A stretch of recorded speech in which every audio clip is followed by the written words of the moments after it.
How about now? How does the mic work? Mic works excellently. I've checked, the sound works perfectly. He's trolling. No. Welcome everyone. Really, really nice seeing you here. Our very unusual evening, one might say. You know, I'm mostly not a political commentator. I don't really follow. Well, I mean, I follow politics, but I don't really comment on it because I'm solely dedicated to supporting Ukraine. But generally speaking, this is the channel exactly for this. We're going to have today a super cozy, friendly evening. Well, I mean, evening it is for me. So, and because it is evening for me, it's obviously evening for everyone. So, because I'm smart, that's how world works, I'm sure. And yes, we're going to be looking at the debate for the GOP. I need to say a couple of words right away because people will be questioning why am I doing this? Am I trying to say something, show something? No, the question is just I want to follow U.S. politics because well, it's U.S. You know, it's kind of important if you live in a Western dominated world to understand what US is going through and what's the US politics like. And for that, it's for me for educational purposes. I will be making some comments, so you'll be able to hear some of the European perspective from my side. But I'm not here to pick a side. I'm not here to judge. I'm not here to say who is good, who is bad. Again, I'm pretty sure that this debate overall is irrelevant, mostly because it's somewhat clear that GOP right now is going to be behind Trump. The only difference would be whether or not he will be in jail. But as far as I'm aware, you can still become a US president even if you're in jail. So obviously he's not participating. So I'm basically watching this to just find out what's up in US and what does GOP has to offer, what kind of ideas they're stating, what kind of proposals they're putting forward.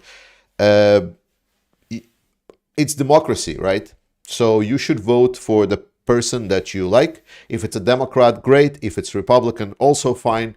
So Democrats don't have debates this year, so I would watch it as well. But Republicans do, and they had a debate, and we're gonna watch it. And you're very welcome to chip in, guys, because today is gonna be really friendly, kind of cozy. Sit together, talk. It's not going to be any fancy stream where I would have a lot of smart things to say. I'm actually surprised that we are actually a couple hundreds. I'm pretty sure people just expecting something incredible about Ukraine, but if not, then you're very welcome.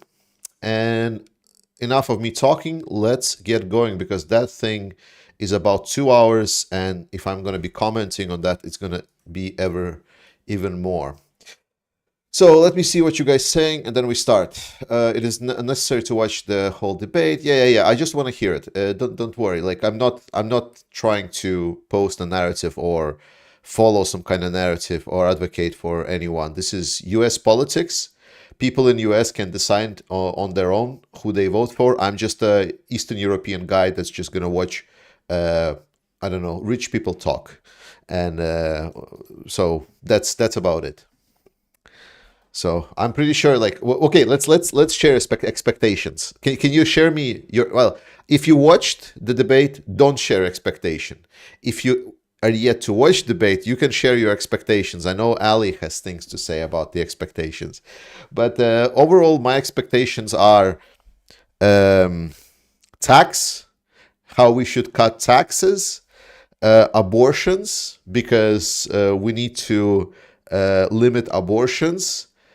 What else? Democrats bad, really bad. But I mean, like to be honest, that's kind of I know, like cut that out because if it would be a Democratic debate, then it would be Republicans bad. So that doesn't really count. It's immigrants. I don't feel immigrants was such a hot topic in US in the last year. At least maybe I mean again, like from my perspective. Don't judge me. If you're from US and you're thinking that I'm talking out of my ass, that's because I'm probably is. I don't really know that much about US domestic politics. But yeah, potentially immigrants, illegal immigrants. Yeah, and war in Ukraine. I don't know. I think beyond the yellow or the orange man, I don't really believe that people have expressed a lot of negatives about Ukraine. So I think most of the people will try to dodge the question about Ukraine, but we'll see. We'll see. Let's go.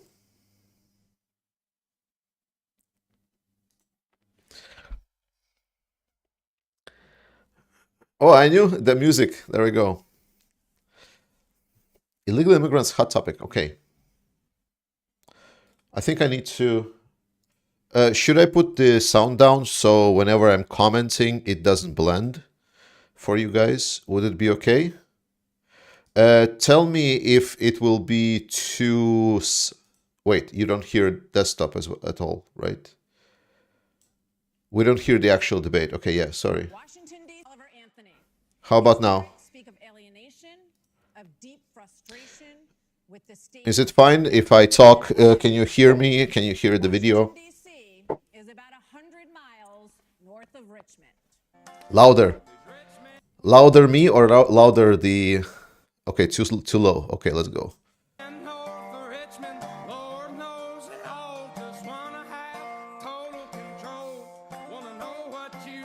Yeah, it's a shit show. Yeah, it's pretty much. I'm pretty sure it might be a bit of a shit show. Again, my expectations are not that high.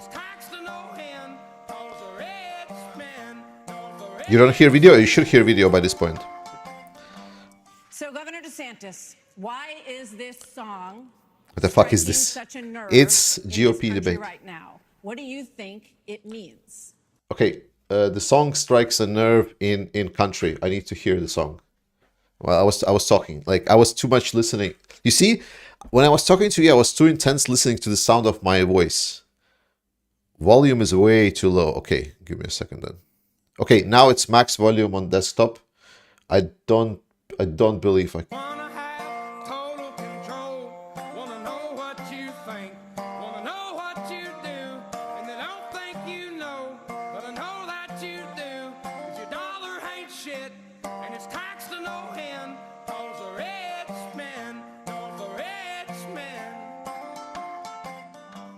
So, Governor DeSantis. So he's singing that dollar is weak and there are rich men that... Okay. I'm going to pretend that I understood what he's... Whatever. Let's just go with it. Why is this song striking such a nerve in this country right now? Wait, still inaudible? Inaudible? Like, I thought, like, this is literally as high as I can go in the South.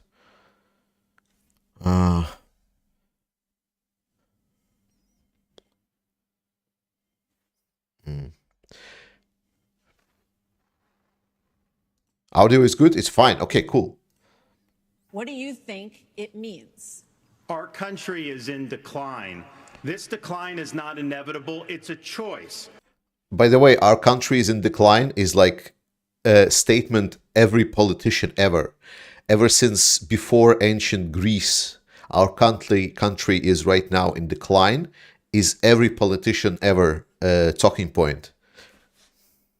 We need to send Joe Biden back to his basement and reverse American decline. And it starts... I mean, he didn't answer the question. He just like, Joe Biden bad. With understanding we must reverse Bidenomics so that middle-class families have a chance to succeed again. We cannot succeed as... Okay, clarification. What is Bidenomics? Can you write what is Bidenomics? Because I don't know. ...a country.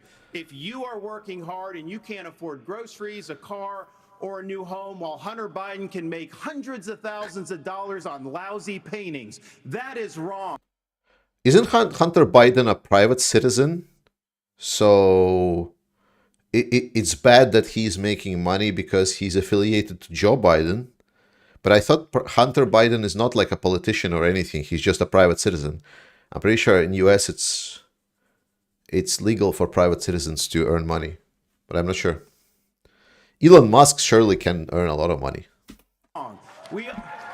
We also cannot succeed when the Congress spends trillions and trillions of dollars.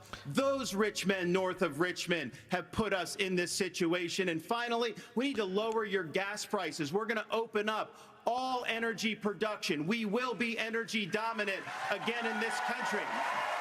I showed it could be done in the state of Florida.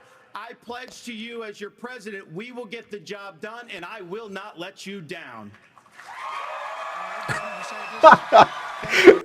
Have you seen the smile at the end?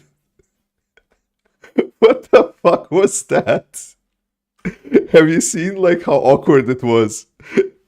What was that? When the Congress spends trillions and trillions of dollars, those rich men north of Richmond have put us in this situation. And finally, we need to lower your gas prices. We're going to open up all energy production. We will be energy dominant again in this country. I showed it could be done in the state of Florida. I pledge to you as your president, we will get the job done, and I will not let you down. Thank you. Governor Christie, do you agree with Governor DeSantis just said there? And why would you be better on the economy than him? Well, look, I do agree predominantly with what Governor DeSantis just laid out. I think that if you asked every one of us up here, that we would agree predominantly with what he just laid out. So DeSantis was governor or mayor or something of Florida, right? I think he was governor of Florida. And DeSantis, I believe he was the biggest competitor to Trump, and you will correct me on this. We're going to have a discussion back and forth today. So he was biggest competitor to Trump. So I'm expecting that he will be more populist in his rhetoric because he wants to challenge Trump. Because this guy, Christie, like if he would be standing against Trump, he would be completely, I believe, obliterated at least by this point, because he's trying to sound too logical, because like I hear already notes of some kind of a, logical reasoning. This is not how Trump talks. This is not how Trump debates. Here's the difference. The difference is that we're going to have to work and make sure that we sell these ideas, and be able to put ourselves in a position where we get a majority of the vote, not only by winning the Congress and the Senate in 24, but also by having someone who's had the experience of doing it. Now, I was elected as a conservative Republican in a blue state with 61% of the vote, with a Democratic legislature against me the entire time. And we still, through hard, strong decision-making, brought them around to our point of view. We cut taxes in New Jersey. We cut debt in New Jersey. We made sure that each and Adrian, name me a politician that wasn't corrupt, and I will tell you that politician was never in real power. So that is like a corrupt politician. It's a kind of an oxymoron. It's just one of the things that the unfortunate part of democracy, and this is not good. Obviously, this is not good. I'm not trying to display corruption. What I'm saying is that a lot of democracies and advanced democracies such as US have corruption ingrained almost into their kind of a legal system, like how things are done here. And I believe lobbying in US is completely legal, and lobbying is basically legal corruption. So it's the fact that someone is corrupt doesn't really strike me, and I don't really believe that if someone is corrupt or not is really impacting political chances of one person or another. I really haven't seen this. Like, what some of the most corrupt leaders are the world politicians that are then put on the front lines of times. I'm pretty sure Joe Biden is also corrupt at some point. So it's, again, nothing to prove. I'm just talking out of my ass, but that's the whole point. every time we were Boris Johnson wasn't corrupt. What the fuck are you talking, man?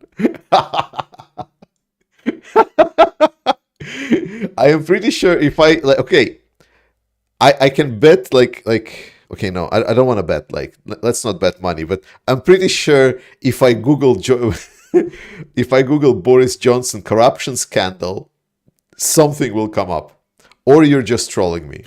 confronted with bad democratic ideas, we stood and stopped them. And when there were good ideas, we brought people together to make progress going forward. Truth and accountability are the things we need to do to fight waste. And I'd say the last thing is this, Brett. We cannot sit by any longer and allow the kind of spending that's going on in Washington, because every dollar they spend is a dollar that these people are not allowed to spend on their children and their grandchildren. It's robbing our country, and it's wrong. Well, Governor, let me just follow up very quickly. New Jersey, when you were governor, had the second lowest credit rating in the nation after Illinois. That was not a bad speech. That was not terrible in my perspective.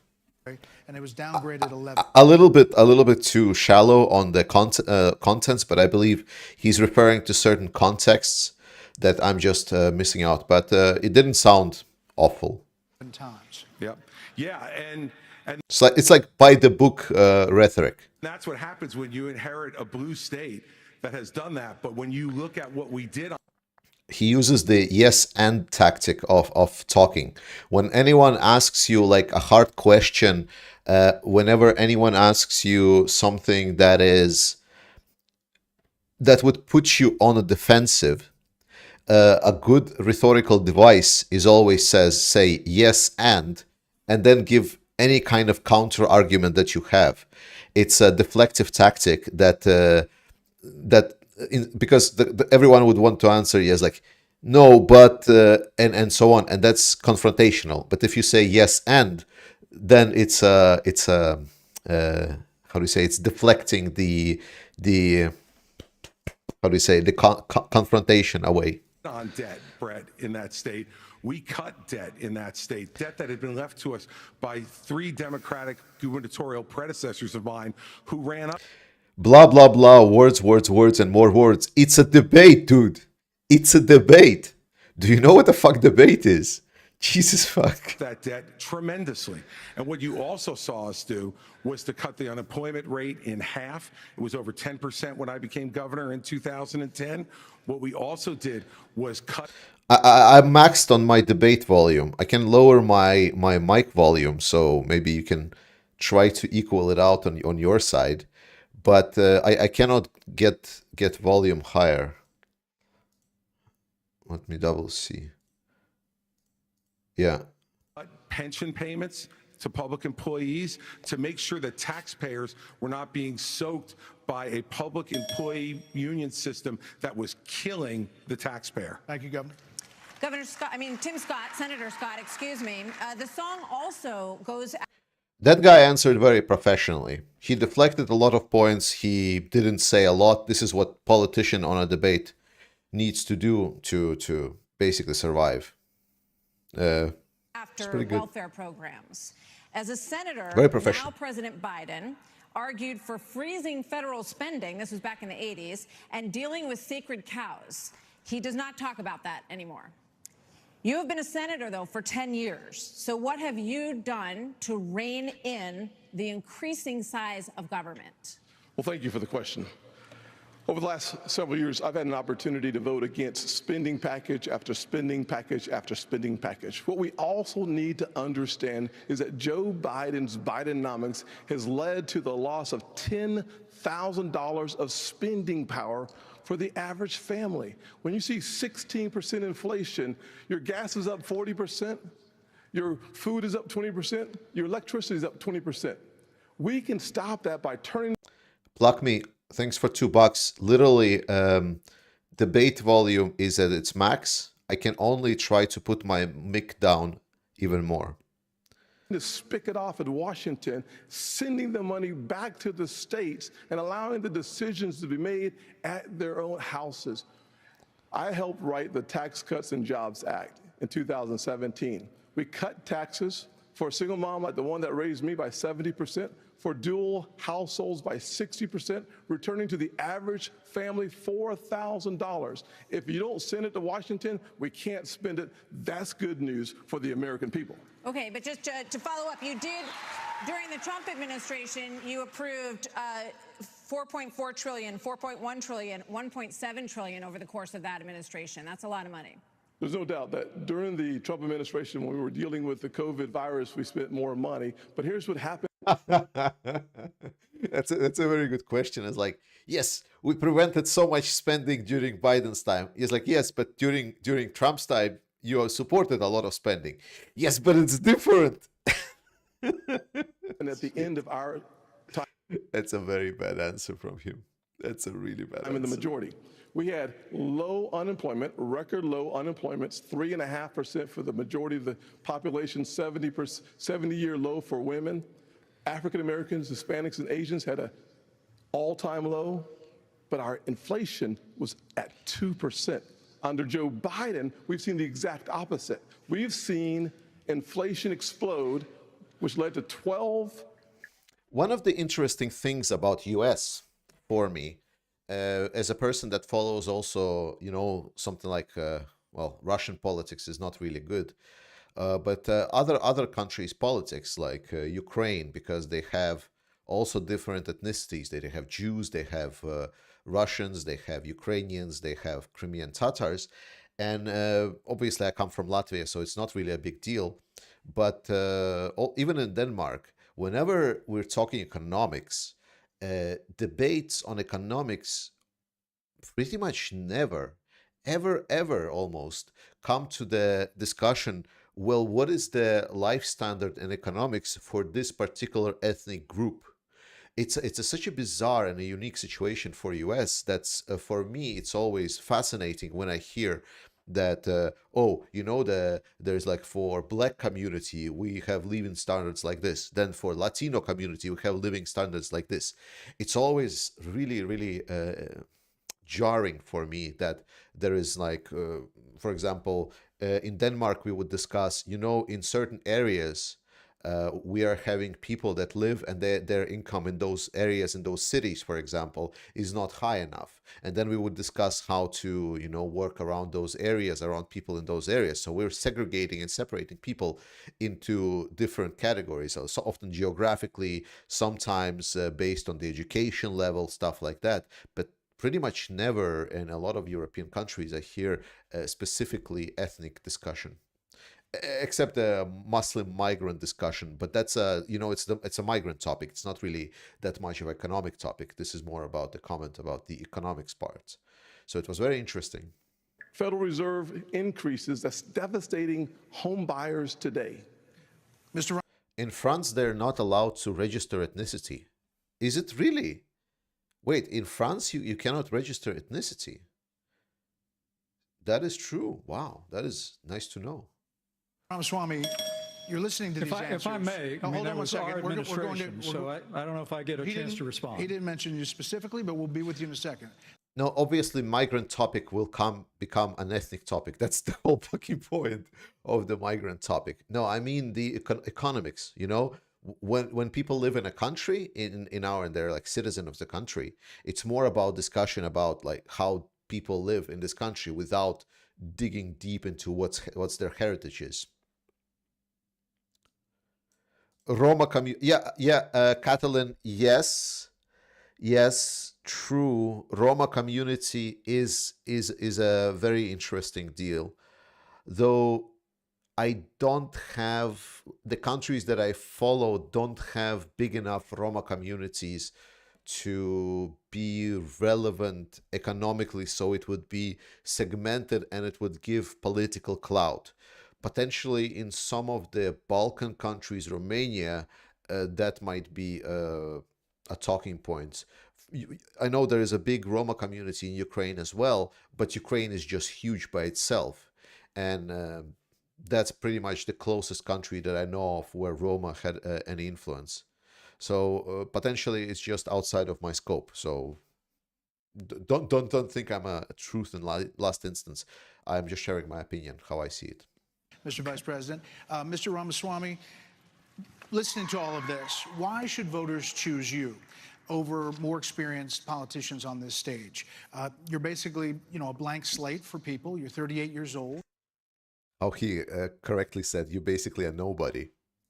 You've said that you only voted in 2 presidential elections before this moment, this political race.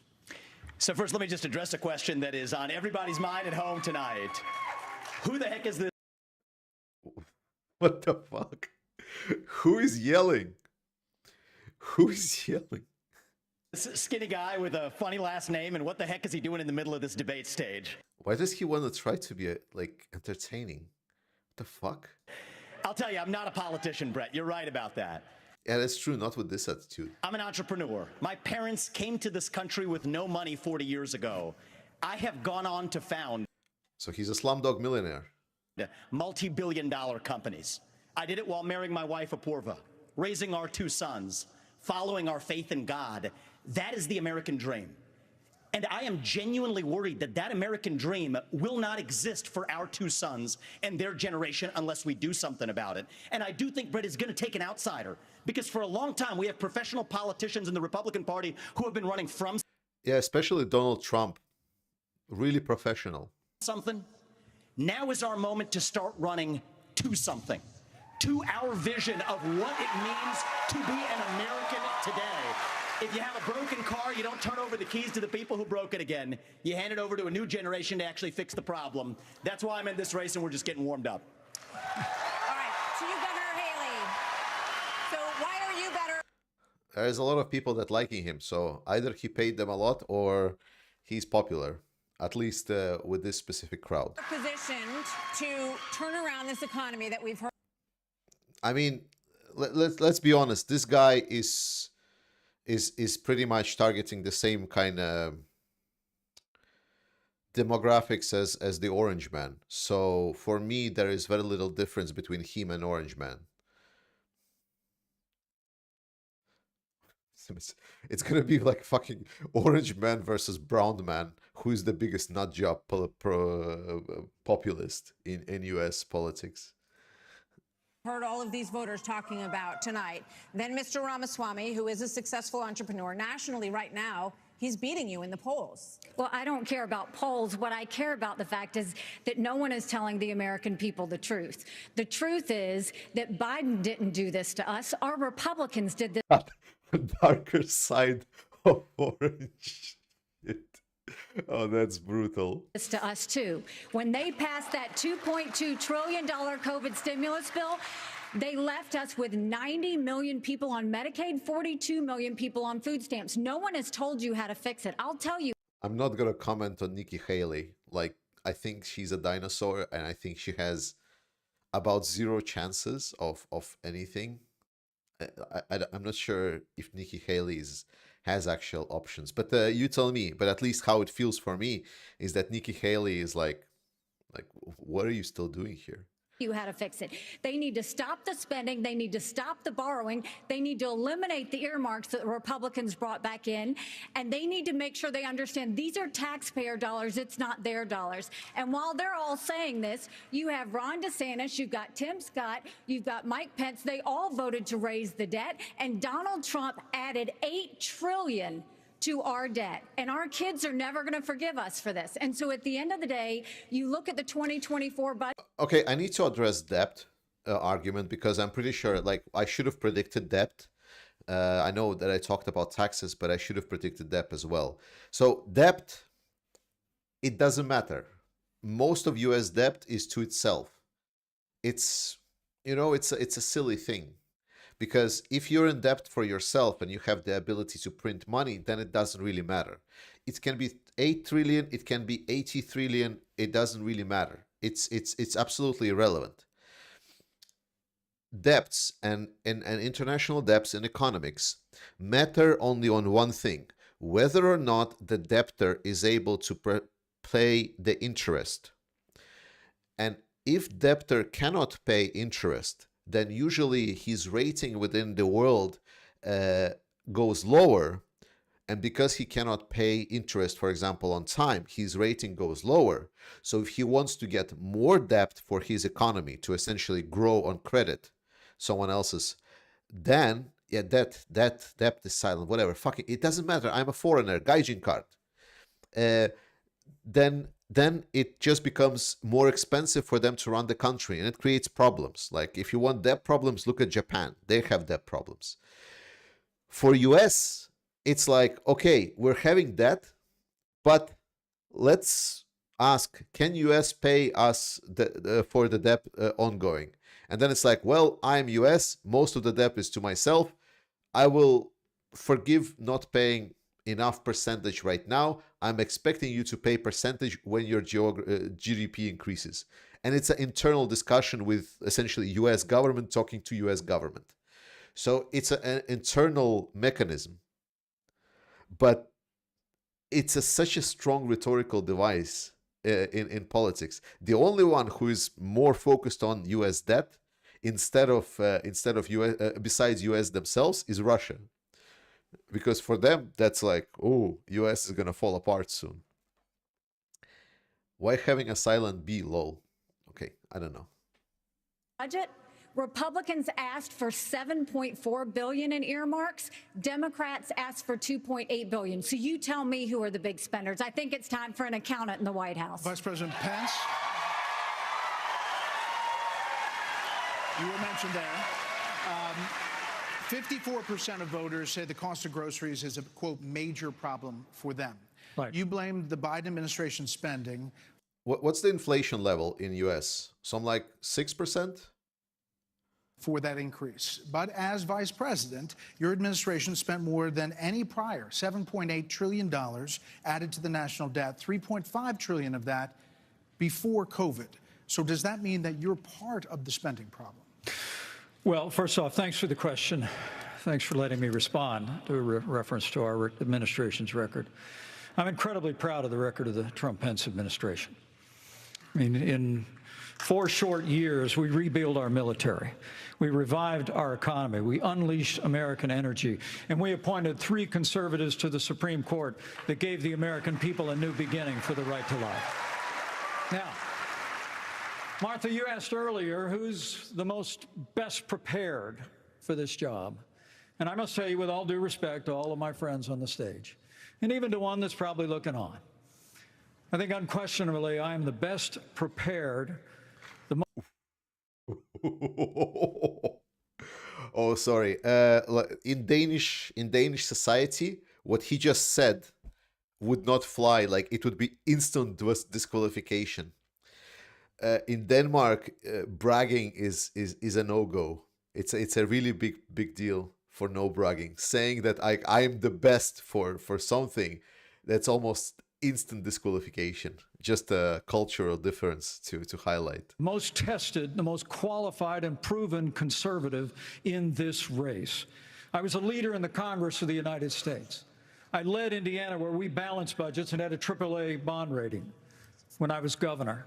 And as Vice President of the United States, we spent funding to backfill on the military cuts of the Obama administration, and then we were there in the worst pandemic in 100 years. All that being said, I was the first person in this race to say that we've got to deal with the long-term national debt issues.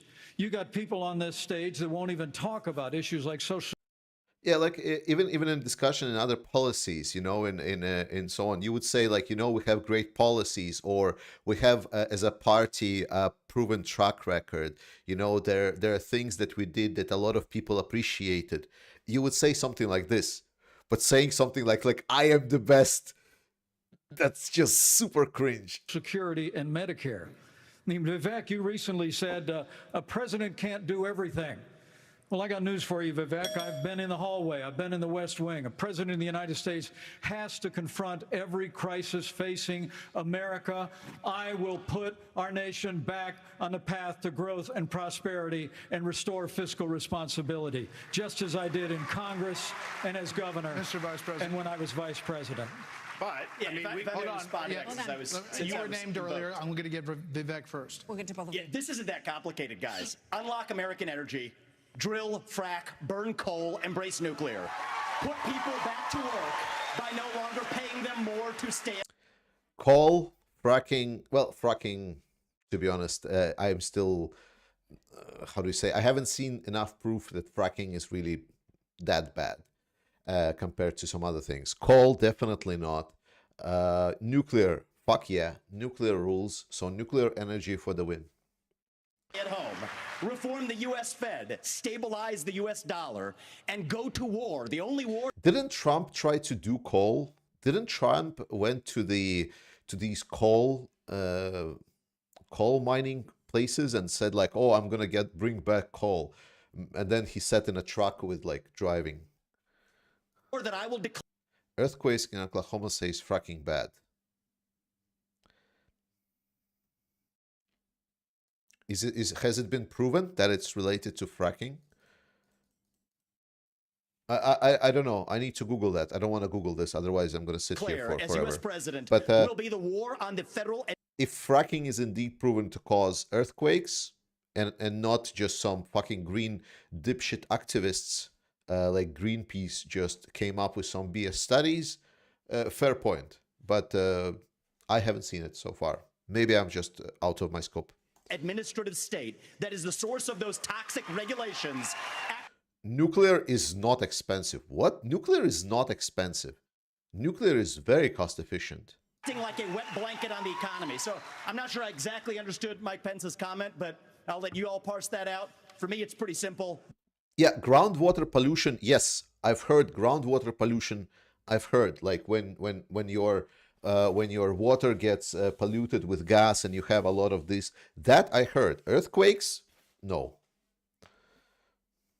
That's something a U.S. president can do with focus, and I'll deliver on it. Well, let me explain it to you. Let me explain it to you, if I can.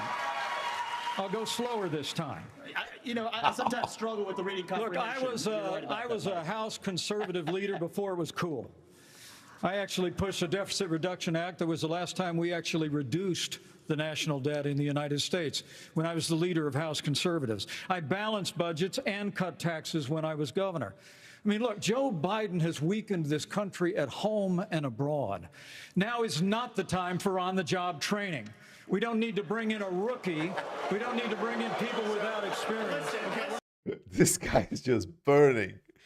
Wow. Pence is like, yeah. Just sit the fuck down, nobody. It's 30 seconds when you have a rebuttal, okay?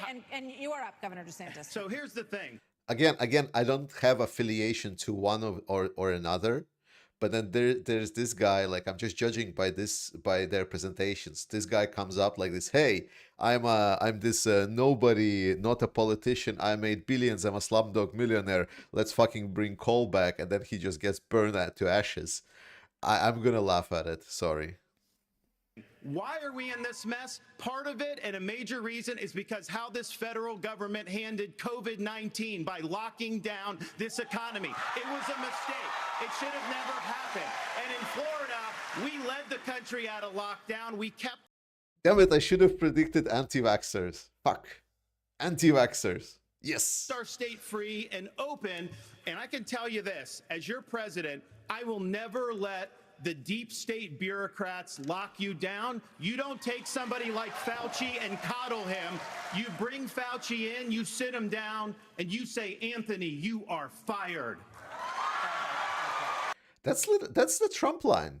That's the fucking Trump line. Did he just try to do Trump line? He's literally copying him.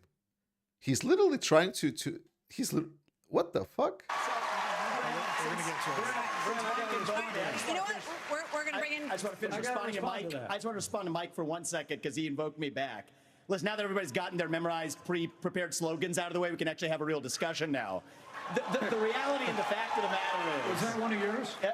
Not really, Mike, actually. We're just going to have some fun tonight. And the reality is, you have a bunch of people, professional politicians, super PAC puppets, following slogans handed over to them by their 400-page super PACs last week. The real choice we face in this primary is this. Do you want a super PAC puppet, or do you want a patriot who speaks the truth? Do you want incremental reform, which is what you're hearing about, or do you want revolution? Okay. And I stand on the side of the American revolution. We're going to take control back. I'm pretty sure revolution in America is not a pretty word, no?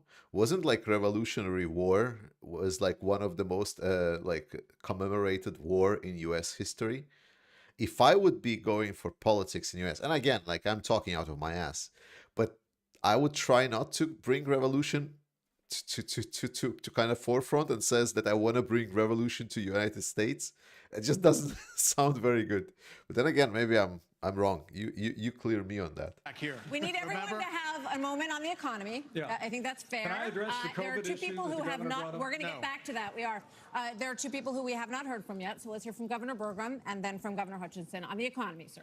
Well, great. Thank you, Martha. And of course, I'm from a town of 300 people. It's a big deal to make it on this stage with all these folks. But when they were all wishing. Small towns, very important. That's actually props. I'm gonna give props. I actually don't know who this guy is, but smaller towns, very important, very high responsibility rate. It feels that it's a small task, but actually because it's small, there is a lot of personal impact. You know, in the bigger communities, you can hide behind a lot of bureaucracy. Smaller towns, not as easy. Wishing me well, and I think I took them a little too literally when they said go to Milwaukee and break a leg. Wait, he's governor of North Dakota. Is there 300 people living in North Dakota? I thought it was a bit larger. But I do want to say on this, we're missing something. We can't just talk about the Biden economy because the economy, energy, and national security are Yes, props for eyebrows. Exactly. all tied together. Of course, we're paying too much for our energy in our state in our country right now. But part of the reason why is because of the Biden policies on energy. We've got a plan right now, the $1.2 trillion of Green New Deal spending buried in the Inflation Creation Act is something that is just subsidizing China. If we're going to stop buying oil from the Middle East and start buying batteries from China, we're just trading OPEC for Sinopec. And then belatedly, the Biden administration says, no, we're going to put sanctions on Russian oil. Well, we put sanctions on Russian oil. Well, then it's 20% off. Who's buying it? China. So if you buy a battery in this country, you buy a solar panel, it's being produced in a plant in China powered by coal, or it's being powered by oil and gas at 20% off. And every farmer in this country would like to buy diesel at 20% off, just like they're buying it in China. Governor Hutchinson. There is a lot of things wrong that he said with regards to the economy and China. So he goes the anti-China route. I think the general argument saying that U.S. should be more focused about what we are producing in U.S. and using our own resources rather than bending to China's cheap resources. There is logic to that, mostly because China is an aggressive regime that threatens our democracies. But I think when he started talking about like we put sanctions on Russia, then China buys the cheap oil, that defeats the whole point. Like he then goes into complete mess. So good start, but I think then he just fall apart. His argument, I believe, isn't refined.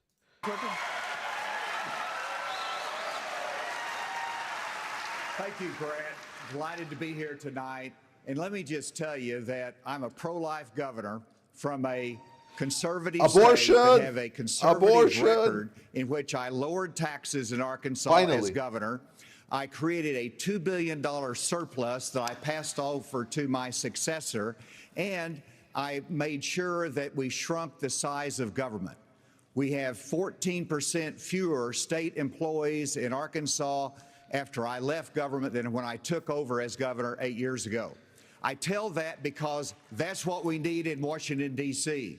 We need somebody who can actually constrain the growth of the federal government, that can actually reduce the size, and I've pledged to reduce by 10% our federal non-defense workforce.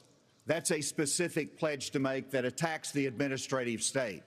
And let me Hey, Subhero, yeah, we're watching a guy that is in 2023 proposing for Republicans small government.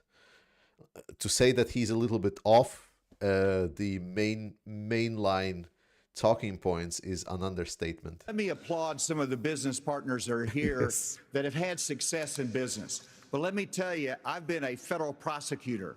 I've served our country in terms of being head of the DEA, in Homeland Security, in times of crisis.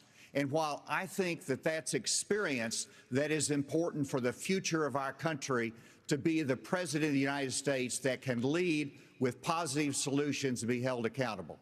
Thank you. We have a lot of topics to get to, and I He was on time. That's really bad for a politician in US. You cannot be on time. You need to keep talking. I've watched debates before. If you shut up before the bell rings, you suck. Promise we're going to get to everyone if we play within the rules. Okay, next topic.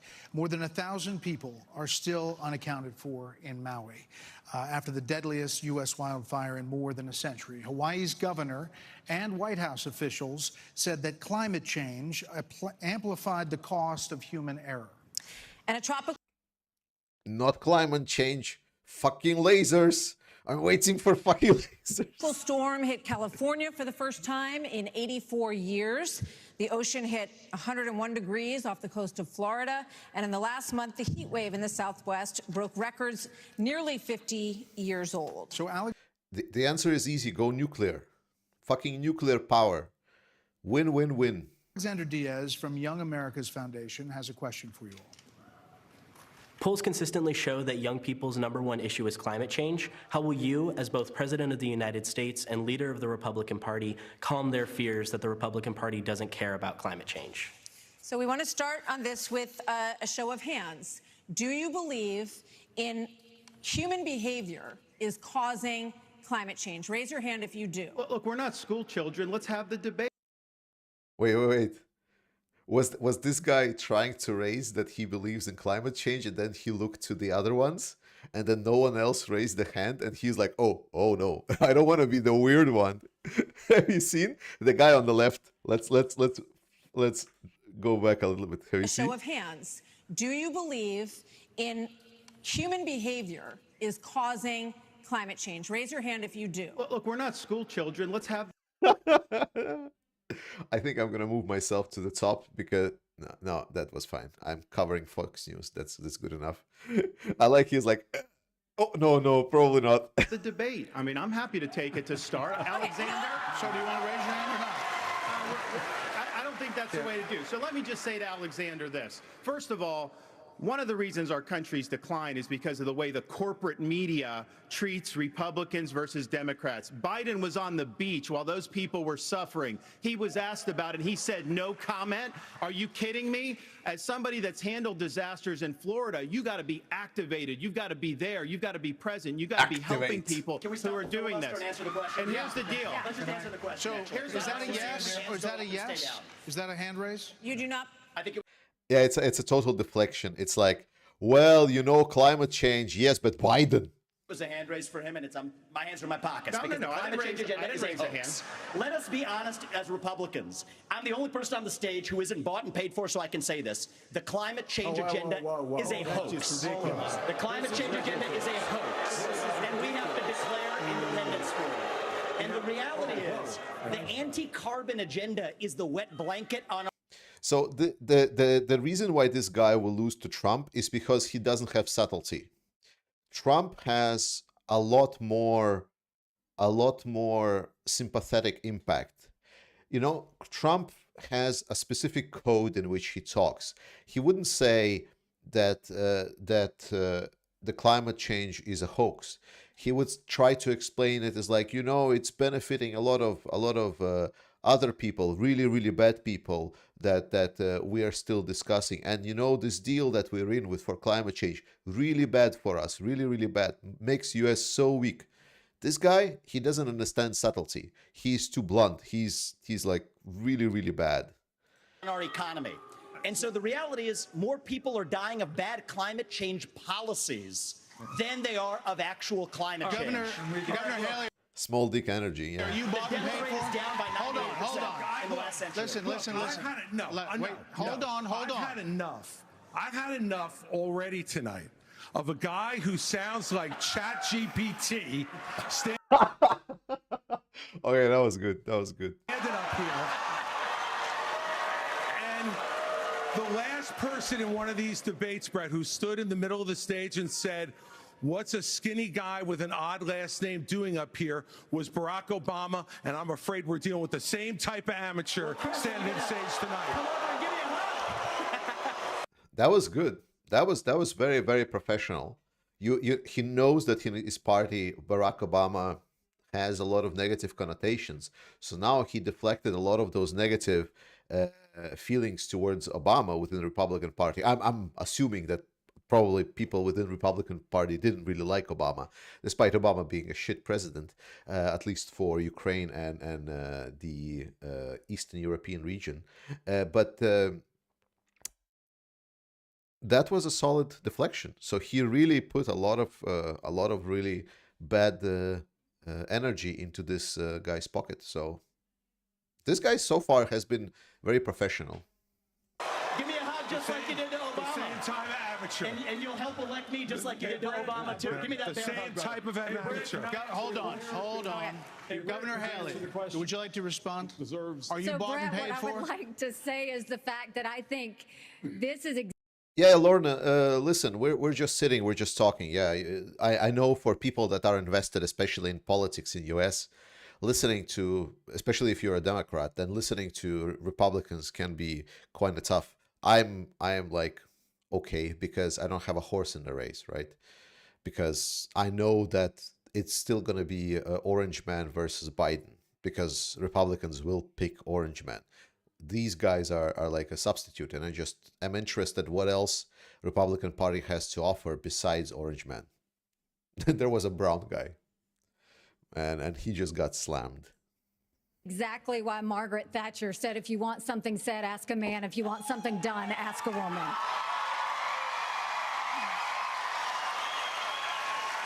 First of all, we do care about clean. Christie was the guy that slammed the ChatGPT guy. That was Christie, and he's pro-Ukraine. Cool. It's good to know. Air, clean water. We want to see that taken care of, but there's a right way to do it. And the right way to do it is, first of all, yes, is climate change real? Yes, it is. But if you want to go and really change the environment, then we need to start telling China and India that they have to lower their emissions. That's where our problem is. And these Greens. So who doesn't know the argument from the developing countries? I'm just going to repeat, probably a lot of you know, but if by any chance you don't know, the argument from the developing countries about using fossil fuels is that the Western world has developed incredible riches right now, thanks to the burning of the fossil fuels that created a lot of the current problem with gases in the atmosphere. And now it's the Western powers that want to impose their dominant will, that the other countries do not use these fossil fuels, and therefore they stay poor, which is, I think it's a little bit of a dishonest argument, because there is a lot of alternative sources of energy. And while burning coal is lucrative because it's not technologically demanding, so you can keep your population poor, that's why there are counter arguments to that argument. But to a lot of people that are saying this on the ground level, on the common people level, I've heard this argument saying, it's like, hey, you are just white people and you're already rich, so you don't want others to be rich. No, the counter argument to this is, do you want your country to have smog and polluted cities, or do you just want a lot of really nice, good, clean nuclear energy? And I know what Germany would say. Subsidies that Biden has put in, all he's done is help China, because he doesn't understand all these electric vehicles that he's done, what that does. Half of the batteries for electric vehicles are made in China. And so that's not helping the environment. You're putting money in China's pocket, and Biden did that. So first of all, I think we need to acknowledge the truth, which is these subsidies are not working. We also need to take on the international world. I mean, Trump is still the president of the United States, if you believe Trump. So I don't really understand the argument behind that. And say, okay, India and China, you've got to stop polluting, and that's when we'll start to deal with Senator Scott, are you bought and paid for? Absolutely. Are you bought and paid for? I'm sorry? Are you bought and paid Absolutely not. I mean, here's what the American people deserve, is a debate about the issues that affect their lives. Going back and forth, being childish, is not helpful to the American people to decide on the next leader of our country. Number one, wait a second. Oh, fuck off being childish. No one gives a shit. Number two, as a kid who grew up in a single-parent household mired in poverty, I wondered, was the American dream real for kids who are devastated by poverty, devastated by the challenges of life, I came to the conclusion that America can do for anyone what she's done for me if we focus on restoring hope, creating opportunities, and protecting America. If we want the environment to be better, and we all do, the best thing to do is to bring our jobs home from China. If we create 10 million new jobs in my Made in America plan, we will have a better economy and a better environment. Let me tell you why I say that, Brett. You see, he doesn't shut up when the bell rings. This guy wants something. Orange guy is Trump. I thought it was clear. Orange guy is Trump. Trump is orange guy. And with regards to that, it's not that the problem is not the burning, that it's the emissions. No, but when you start putting the discussion into the fields of like, oh, but you're producing a lot of emissions, then you start giving space for the argument, yes, but you became rich when you emitted a lot. And now you want to keep us poor by preventing us emitting a lot. You see that once you start arguing for the fact that they're doing emissions, you are stepping in a field where you're giving their argument more life. Whereas if you start tackling the argument, well, why do you want to have bad energy to them? Why don't you have more better options energy and have secure, prosperous future for your country and your people with highly paid jobs at nuclear sector? Well, then it twists the argument on its head. America, Do it quickly. America has cut. I'm a Southern boy, I talk slow. So America, that was quick. America has cut our carbon footprint in half in the last 25 years. The places where they are continuing to increase, Africa, 950 million people. India, over 1 billion. China, over 1 billion. Why would we put ourselves at a disadvantage? Devastating our own economy. Let's bring our jobs home. We have a lot of... No, of course, no one is going to, like, ideals, and like, you can never bring ideals to anything, especially to a Republican debate. Talking about finding anything ideal in a Republican debate probably is beyond me. But the same can be said for democratic debate. The two-party system is inherently very, very flawed. There is never going to be an ideal candidate just because there's quite a large pool of people that needs to be appealed to. In that sense, multi-party system allows you to find party that you resonate more with, and then these parties make some kind of agreements and coalitions. In that sense, you are getting a party and maybe a candidate for a party that you more closely are aligned. But in American two-party system, there will never be an ideal candidate, and there will never be any kind of good candidate. It's always going to be bound to someone that is less shit than the other one. I'm pretty sure. Different topics to get to. Yeah, we do. We thank you all. Thank you, Senator Scott. So coming up next, the candidates will weigh in on what could be a defining issue in the 2024 campaign. The first Republican debate continues moments away. Woo. Okay, we're going to skip it. Where the economy orphans members to 8. Well, American advertisements. Plus, we'll throw in free airfare and hotel.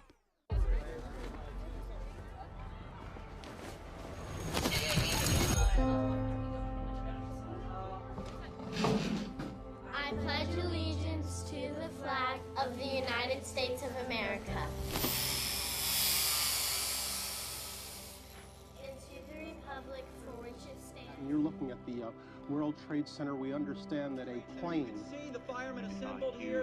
Like fire. Oh yeah, clearly difficult to tell. Stuff just started falling like bread. Debris on one of us. We better get out of the way. One nation under God.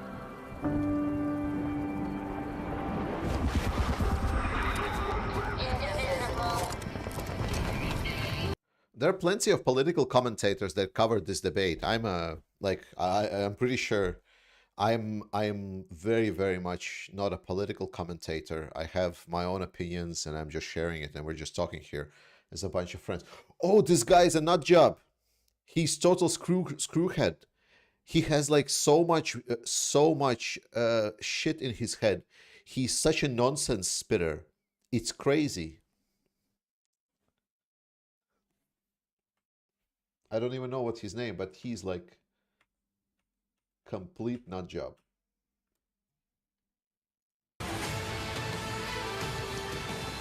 Abortion has been a losing issue for Republicans since the Dobbs decision. In 6 state referendums, all have upheld abortion rights in this country. And even in red states, there are more swing state referendums that are coming up as we head into the elections as well on this. So, Governor Haley, what do you say to your party and to your state, which today confirmed a 6-week abortion law as well, especially the impact on women suburban voters across this country? Thank you, Martha. I am unapologetically pro-life, not because the Republican Party tells me to be, but because my husband was adopted and I had trouble having both of my children, so I'm surrounded by blessings. Having said that, we need to stop demonizing this issue. This is talking about the fact that unelected justices didn't need to decide something this personal, because it's personal for every woman and man. Now it's been put in the hands of the people. That's great. When it comes to a federal ban, let's be honest with the American people and say it will take 60 Senate votes. It will take a majority of the House. So in order to do that, let's find consensus. Can't we? No one showed the debate because of the copyright. Well, this is a small channel and I might not just post this live, so I don't really care. Like, you know, people want to make it for content. I'm just covering it because I can. I don't know. I have very strong feelings about abortion. I have a lot of problems with Poland with abortion because I really believe that abortion, yes or no for abortion should be decided within individual person's decisions. It's individual person's decisions, what they want to do for their family, what's their heritage. I don't feel that the state needs to be declaring what to do with abortion. It's a very, very serious topic because not doing abortion kills people. Like women die because they try to do either bootleg abortions or because they have complications, and then the doctors are afraid to do abortions because if they do abortions and something goes wrong, then they are screwed. This is a huge problem for Poland. This is a huge problem probably for US in some states where abortion now is banned. So as much as I understand the argument that they're saying that it's another person, the problem is that with doing this law and saying, oh no, we're on the state level prohibiting abortion, that's just saying we're okay with women dying that have either complications or try to do something that they try to get rid that they didn't want the kid. And that complicates things a lot. Even if the abortion is technically maybe legal for some of them. So it's a strict decision by the country to allow killing of pregnant women. And I'm against that. We all agree that we should ban late-term abortions? Can't we all agree that we should encourage adoptions? Can't we all agree that doctors and nurses who don't believe in abortion shouldn't have to perform them? Can't we all agree that contraception should be available? And can't we all agree that we are not going to put a woman in jail or give her the death penalty if she gets an abortion? Let's treat this like a respectful issue that it is and humanize the situation and stop demonizing the situation. Brett, Governor, you're not mentioned, Vice President Pence. Governor DeSantis, you signed a 6-week abortion ban in Florida. One of your biggest financial backers said that you need to, quote, shift to get moderates or you will lose. What do you say to him and others who say politically that is a tough thing to sell nationally? Well, I would say we sold the biggest election landslide victory in the history of the Republican Party in the state of Florida in 2022. That's what I did. We can win. But second of all, look, you got to do what you think is right. I believe in a culture of life. I was proud to sign the Heartbeat bill. I remember one of the most impactful moments of my life was when I heard the... Yes, not all abortion are due to the health reason, and that's true. But it is still, this is where we're going into the personal freedoms.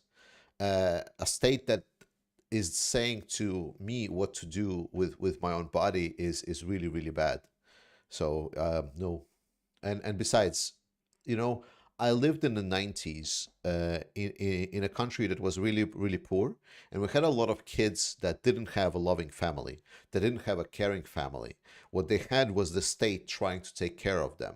And maybe US is rich enough to take care of these, you know, children that will not have loving parents. But what I know for sure is that when a kid is born and he doesn't have loving parents, and then he's either abandoned or something else, firstly, it becomes state problem. Let's put it, the economics in there. And secondly, that kid does not live a good life, very rarely. At least, again, I have a skewed perspective because it's, you know, Eastern Bloc countries not really known for their prosperity, and especially if someone is in need and he doesn't have anyone to rely on, that's not really known for kindness. The heartbeat of my oldest daughter in my wife's womb, and then saw the sonograms of. Yeah, that's the point, you know, like he's saying, so this is what we're having. We have a loving family, and there was a kid that we might have wanted, and so on. Cool. Imagine there is a drug addict, and then she's like, oh, getting sick because, you know, she just got high and so on. What then? Does the kid appear? Do we pay for that kid? And again, this is US issue, so I don't know the full perspective. But I know that in our country, in Latvia still, that would be a huge issue. Huge issue. We had such a huge scandal where kids, we had the institute so-called kids houses, it was called, children's homes. And kids would live there with no parents, with only medical staff taking care of them. So they would grow up in these houses without knowing any kind of grown-ups love or grown-ups taking care of them.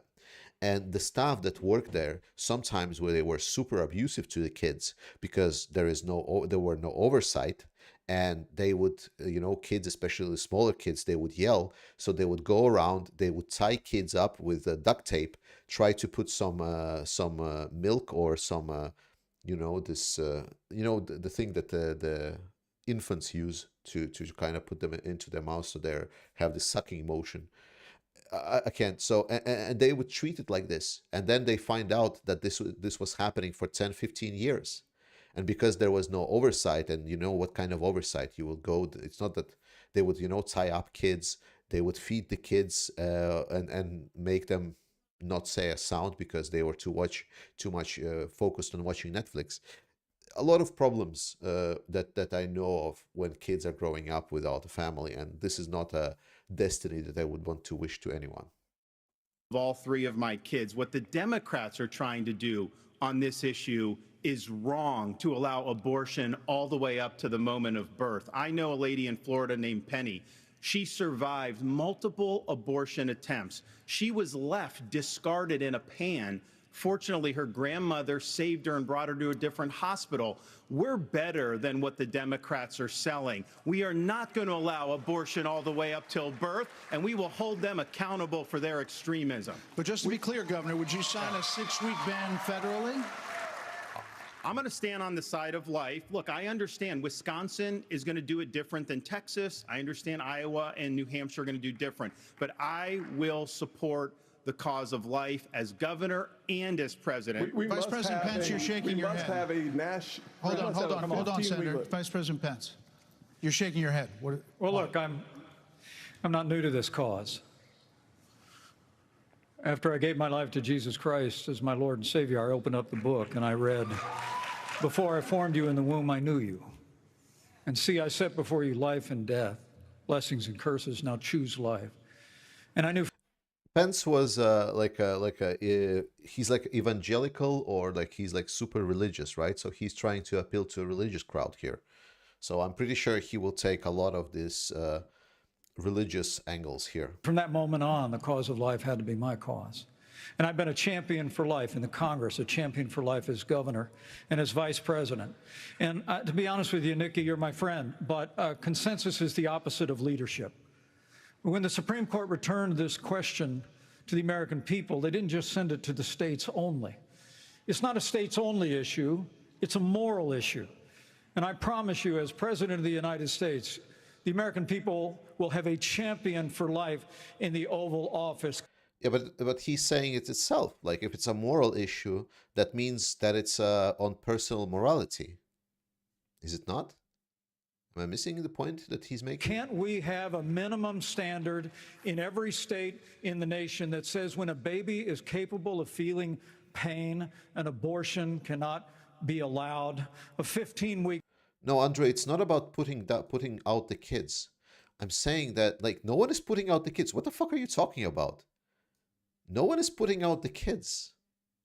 What the fuck are you talking about? Ban is an idea whose time has come. It's supported by 70% of the American people, but it's going to take unapologetic leadership that stands on principle and expresses compassion for women in crisis pregnancies. I'll do that as President of the United States. He called my name, so I will respond to that. 30 seconds.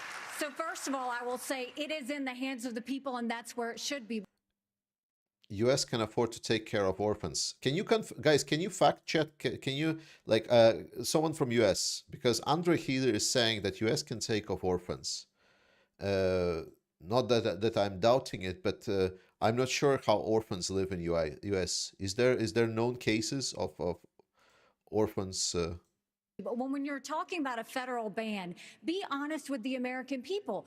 We haven't had 45 pro-life senators in over 100 years, so no Republican president can ban abortions any more than a Democrat president could ban all those state laws. Don't make women feel like they have to decide on this issue when you know we don't have 60 Senate votes in the House. 70% of the American people support legislation to ban abortion after a baby is capable of experiencing pain. It's just going to take leadership. Hold on. 70% of the Senate does. There are programs for foster homes. Okay. Foster homes, I can go with. Latvia has started implementing foster homes. The practice is really good. It has been very, very well received. So foster homes, I can go for. If foster homes is the way that US is going, then potentially that's not an issue. It's not. You have to be honest with the American people. We have to have a 15-week limit. Right. Let's get Governor Bergman for one minute here. But the Supreme Court did overturn Roe v. Wade, and the result of that decision was that it went.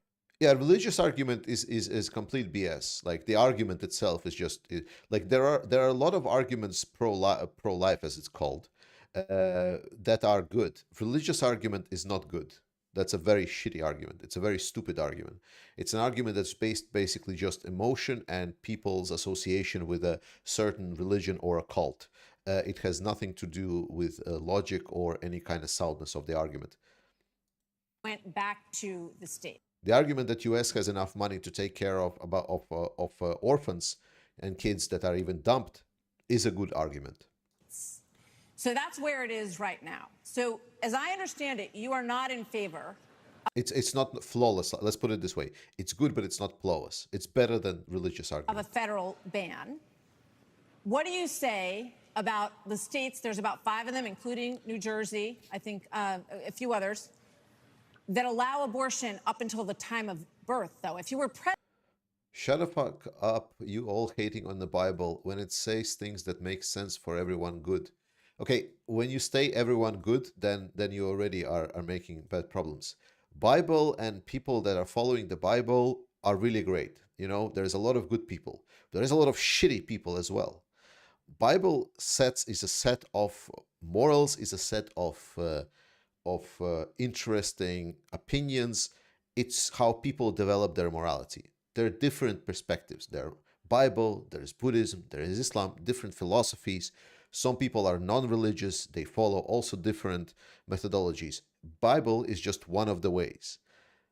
But saying that only Bible is good is ludicrous, and it's literally fanaticism in the most top sense. It's literally you're stating that I am better than anyone else that is other than me. That is a really stupid rhetoric. You can respect and you can understand that people have different opinions. That's the whole point of democracy. Stating that, oh, I follow this, therefore it makes me better, is a very shitty argument. President, would you be able to abide that? Well, first of all, I'm a pro-life governor of a very pro-life state. And this issue is, of course, very important. But I am on the record, and I stand behind that we should not have a federal abortion ban. We should not. And the reason why we shouldn't is very simple. It's the 10th Amendment in the Constitution. In the Constitution, which the states created the federal government, not the other way around, it says that there were certain duties allowed to the federal government delegated to them by the states. The rest are left to the states, comma, or importantly, or to the people. We need to get back to freedom and liberty for the people in this country. And we can't have Republicans who fight for 50 years for this great cause to return it back to the states, and then the next day they turn around and go, no, the feds should do that, because the feds are stepping into people's lives, they're stepping into people's businesses over and over. If we say that the feds should be in on this one, where do we stop? I say that we follow the Constitution, and this is returned to the. So from what I'm hearing here, I'm hearing that even within the Republican Party, there are voices pro-abortion, there are voices against abortion, at least more of a discussion whether or not the state should regulate it. I already stated my case, so I will not reiterate, but yeah, so there are some voices there. States, this is where it should be. But Governor Burgum, you signed a 6-week ban. Time out. You signed a 6-week ban. Governor Burgum, you signed a 6-week ban. So you're saying federally, it's all going to go to the states. Yes, and what is going to work in New York will never work in North Dakota, and vice versa. That's Governor why 50 Asa states. Hutchinson, That's why right 50 here. states. This is too important of an issue that I have to address. First of all, the Supreme Court gave it back to the elected representatives, whether it's the states or. I misspoke. I meant that they're about regulation of the abortions. Some say that it should be regulated. Some say that it shouldn't be. Though I believe he was like the guy that just spoke. He was more advocating that it should be the states that are regulating. I think none of the governments should regulate what people do with their morals and bodies and so on. That's a little bit weird. Or whether it's the United States Congress. That's so right. There is authority, and that's why President Biden is pushing. Yeah, Arthur, for sure. That's fine. That's why we're here. We're sharing opinions. We're just chatting. Don't worry. Like what I'm talking, like I'm just also sharing my opinion. You can literally just say you're just wrong. That's the whole point. That's called democracy. I love democracy.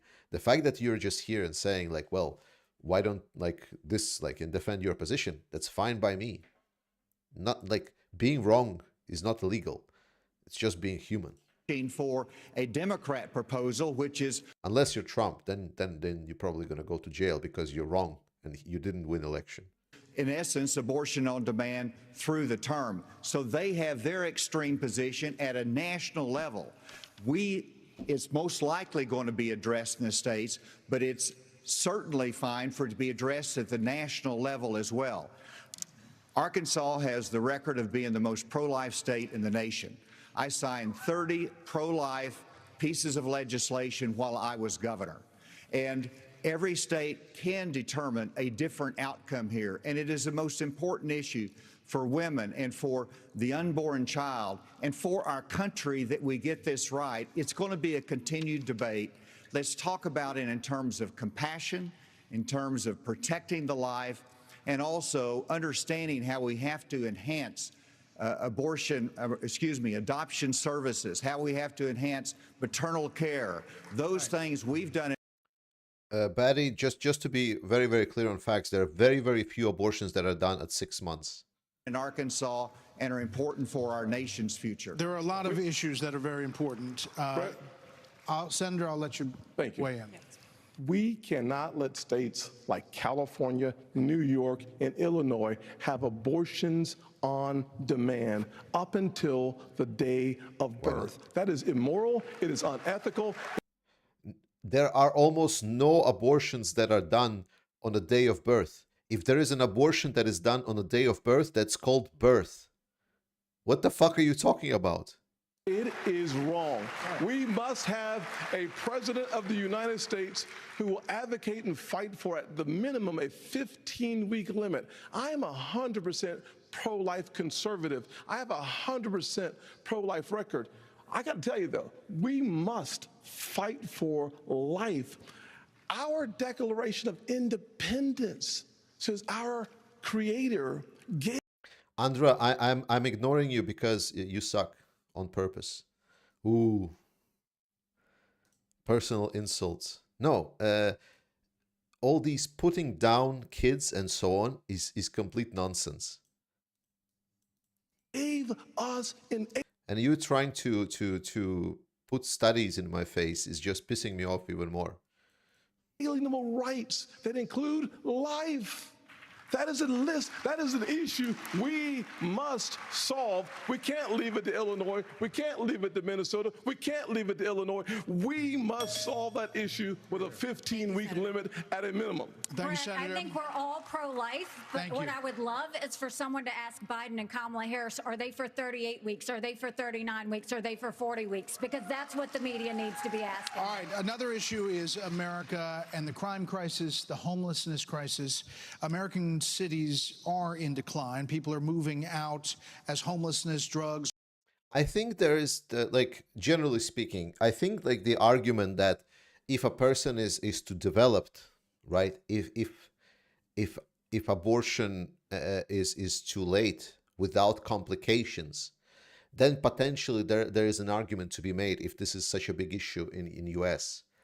But 6 weeks is ridiculous. Because majority of abortions happen a little bit later. 6-7 weeks is just too early. A lot of times people might not even know, like if it was some kind of accident or a party or whatnot, people might not even know. Crime move in. There are problems accelerated. They did. Artur, like, I am known for discussing shit and talking shit about serious situation. I'm a war reporter. What the fuck did you expect? Accelerate during the pandemic and are still rising, actually. Murders in Los Angeles, New York, Chicago, all up 30% between 2019 and 2022. Homelessness is up 11%, the largest jump in recorded history. Vice President Pence, a lot of this began in the COVID era. How much of what we're seeing happening around this country is a result of those COVID lockdowns? And is your administration in part to blame for how we got here? Well, I think what's in part to blame is the Democrats have been talking about defunding the police for the last 5 years. And we ought to be funding law enforcement, particularly in our major cities, at unprecedented levels. I mean, it's extraordinary to think about the violence that's claiming innocent lives literally every week in every major city in this country. And yet Democrats and liberal prosecutors in major metropolitan areas continue to work out their fanciful agendas, to do bail reform and go. Anyway, we're done with abortion. Next topic. I pissed off half of chat. That's normal. That's great. Easy. What we need is strong commitment to law. As far as I'm aware, abortion in Ukraine is legal. Yeah. As far as I'm aware. Let me ask my wife. Give me a second.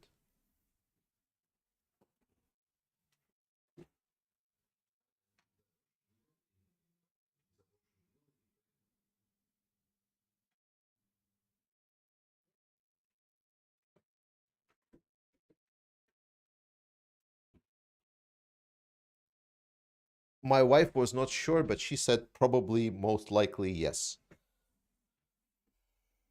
Law enforcement, we need leadership in Washington, D.C.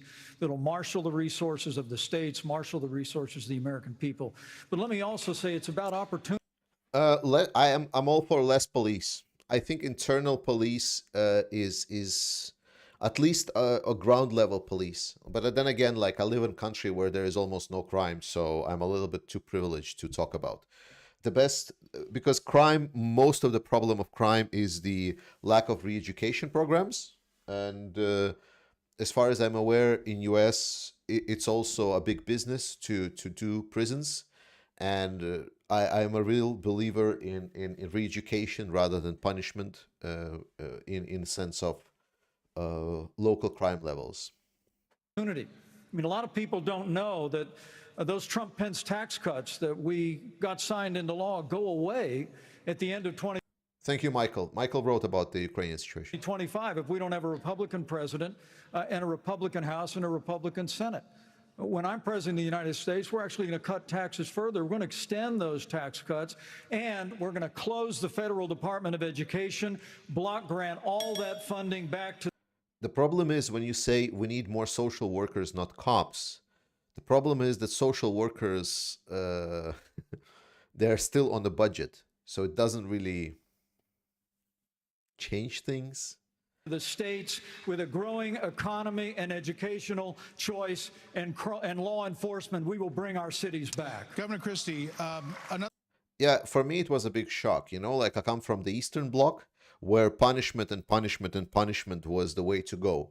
And then I come here, and here, literally in Denmark, prisons need to be shut down and turned into museums because the crime rate is so low.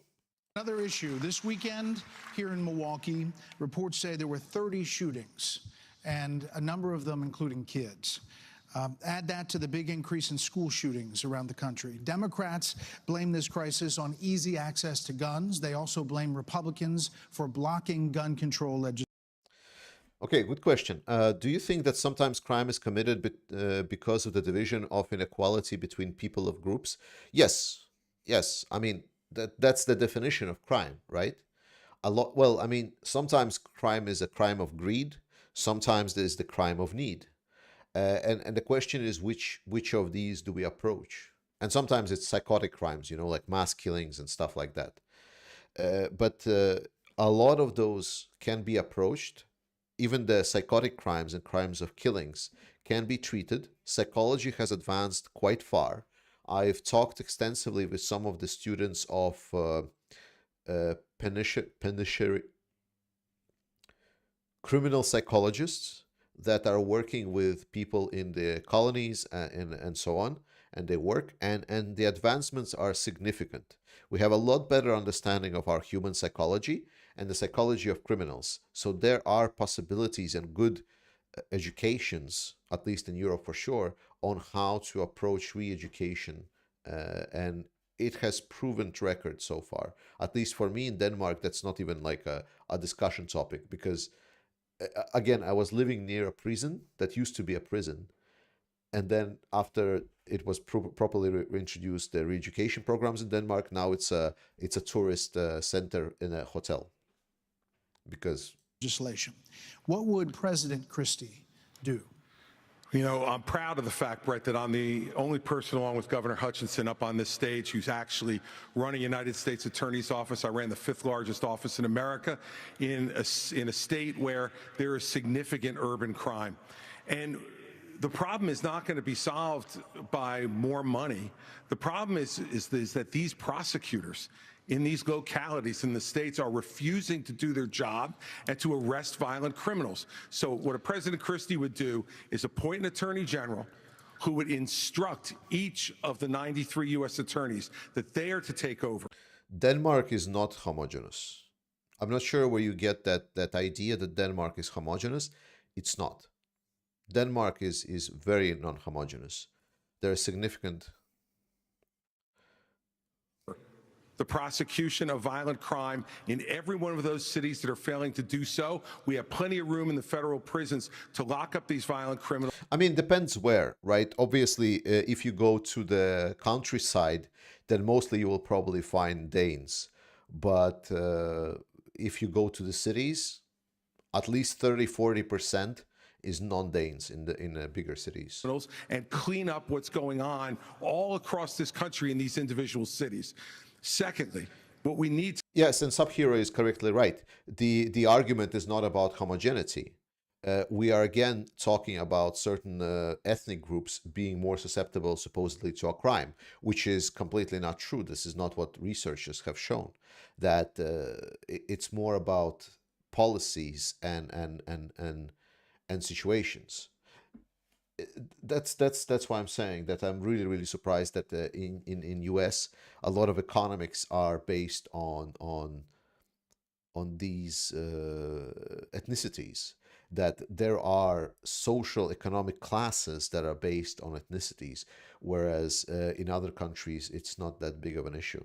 To make sure that each and every one of these criminals understand is that the laws apply to everybody. And when Hunter Biden fills out a fake application, a false application for a gun permit, and then is facing a 10-year mandatory minimum, which was mandated by legislation sponsored by his father, and then you have a Justice Department that walks away from those charges, we're telling people that the law doesn't apply to everybody. In a Christie administration, he would go to jail for 10 years. What about a President Ramaswamy? What does a President Ramaswamy do about guns? So the reality is we have a crime wave in this country and we know how to fix it. The question is, do we actually have the spine to do it? More cops in the streets who are on the streets able to do their jobs without looking over their shoulder for getting sued. And we also have a mental health epidemic in this country. Just over the same period that we have closed mental health institutions, we have seen a spike in violent crime.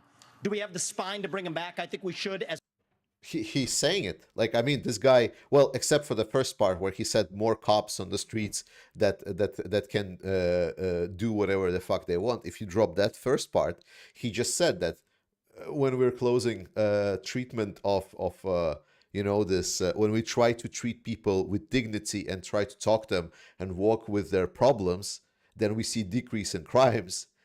What? Like, is he completely oblivious to the point he's making? As president, I will. But it's not just drugging up people in those psychiatric institutions with Zoloft and Seroquel. It's a deeper issue. I think faith-based approaches can play a role here, too. We're in the middle of a national identity crisis. And I say this as a member of my generation. The problem in our country right now, the reason we have that mental health epidemic, is that people are so hungry for purpose and meaning at a time when family, faith, patriotism, hard work have all disappeared. What we really need is a tonal reset from the top, saying that this is what it means to be an American. Yes, we will stand for the rule of law. Yes, we will close the southern border where criminals are coming in every day. And yes, we will back law enforcement because we remember who we really are. And that's also how we address that mental health epidemic in the next generation that is directly leading to violent crime across this country. Governor DeSantis, really quickly. Governor DeSantis. We don't have an identity crisis with that. We're not looking for a new national identity. The American people are the most faith-filled, freedom-loving, idealistic, hardworking people the world has ever known. We just need government as good as our people. Well, Mike, I think the difference is you might have, some others like you may have on the stage, it's Morning in America speech. It is not Morning in America. We live in a dark moment, and we have to confront the fact that we're in an country in decline. Remember at the start of the stream I told you that it's every politician ever? Good job, ChatGPT, man. He actually learned something. Sort of cold cultural civil war. You are and we have to equating the recognize American that people with the failed government in Washington, D.C. We just need government as good as our people again. So Yes, faith and religion are not the same thing. You're right, Cluckme. So let me just finish addressing that slogan because I don't know what that slogan means. We need to shut down the administrative state. That's actually how we translate it. Crime has been on the rise in Florida, Governor DeSantis. How do you stop crime? Well, actually, crime's at a 50-year low in Florida. We're happy with that. Well, the statewide, it's a 50-year low. And so here's the thing. These hollowed out cities, this is a symptom of America's decline. And one of the biggest reasons is because you have George Soros funding the... Christie. Shit. I love what's laughing. The biggest reasons is because you have George Soros funding these radical left-wing district attorneys. They get into office and they say they're not going to prosecute crimes. Such a stupid they disagree argument. with the inmates start running the asylum. There's one guy. This is literally Space Laser's argument. Yes, Soros. It's all Soros in like putting all of these left-leaning policemen into their places, into my whatever. In this entire country that's ever done anything about that. Me. When we had two of these district attorneys in Florida elected with Soros funding who said they wouldn't do their job, I removed them from their posts. They are gone. And as president, we are going to go after all of these people because they are hurting the quality of life and they are victimizing innocent people in every corner of this country, and it will stop. So he wants to fire everyone that is left-leaning. Wow. very democratic. Sounds like a fascism, to be honest. It's like, yeah, you know, all of these people that are voting for the wrong party, yeah, we're gonna fire them all. When I get into office. Okay, one more here before the break, Governor Burgum. Brett and Martha, I just thought it was interesting. You asked your So far, no pro-Russian perspectives, to be honest. As I predicted from the start, I think that they will mostly be dodging. Though I think there are a couple of nut jobs on the stage that really might try to do it. question about the problems we're having Just in wait. big cities. Oh, shit. Nobody ever asked the question of what about the crime wave in small towns? Because in a small town, neighbors help neighbors. People understand each other. If a farmer gets sick, everybody comes together and helps him get the crop off. There's accountability. There's transparency. One thing that I think this country could use is somebody in the White House that understands small town values, because that's our road back to get this country Thanks, Catlins. Have a great time. on track again. Governor Hutchinson. As former head of the DEA, I understand the drug crisis in America. And right now, whenever you look at the challenges in our inner city, there's three simple words that would be helpful. One, enforce the law when it comes to crime. Secondly, let's deal with the challenge of fentanyl. And it's both about stopping the fentanyl coming from Mexico, but it's also about education of our young people, making sure that we have the tools that are needed for addiction counseling. That's what we expanded in Arkansas as well. Whenever you look at the underlying challenge of America, though, no one likes to see an America I'm calling this guy premature ending, man. with smash and grab in our inner cities. As President of the United States, that will stop. It starts at the top with the respect for our justice system that a former president who's under indictment has undermined by attacking judges, by attacking prosecutors, by attacking the system and saying he's aggrieved. And so we have to have respect for our justice system and the rule of law, and it starts at the top with the President of the United States. Brett, thank you. Hold on. Take a break. Brett. So, speaking of that, right now you are looking live at Fulton County Jail, where former President Donald Trump will be processed tomorrow. So next, the candidates will have an opportunity to talk about the coming trials of Donald Trump. Oh, you're gonna talk about Trump? Education. But we are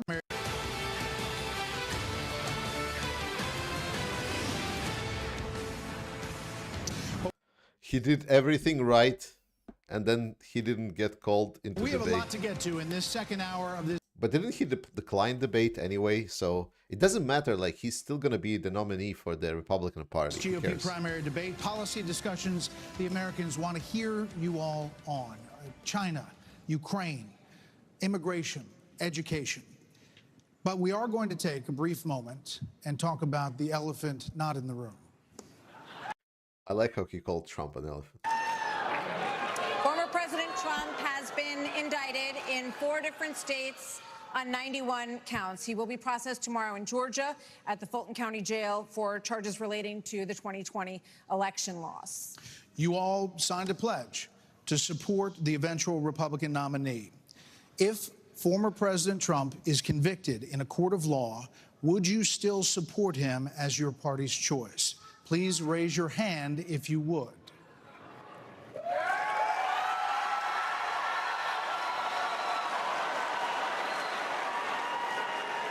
Just hold on. So just to be clear, Governor Christie, you were kind of late to the game there, but you raised your hand? No, I'm doing this. Look, I'm doing this. And not I know this. you didn't. Whoa. No. What the fuck was that? Okay, this guy was solid up until this point. Like, he talked when given word, he was very strong, and now he just like completely shat his pants. But then again, he got a word now. So the question is, will he pull through now or not? Because with his indecisive ability, that's a down point. But now the camera is on him, so he has a stage. Look, here's the bottom line. Oh, that's bad. Someone's got to stop normalizing this conduct. Okay? Now whether or not you believe that the criminal charges are right or wrong. The conduct is beneath the office of President of the United States.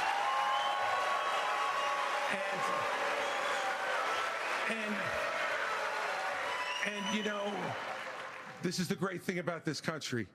Booing is allowed, but it doesn't change the truth. It doesn't change the truth. Mr. Ramaswamy.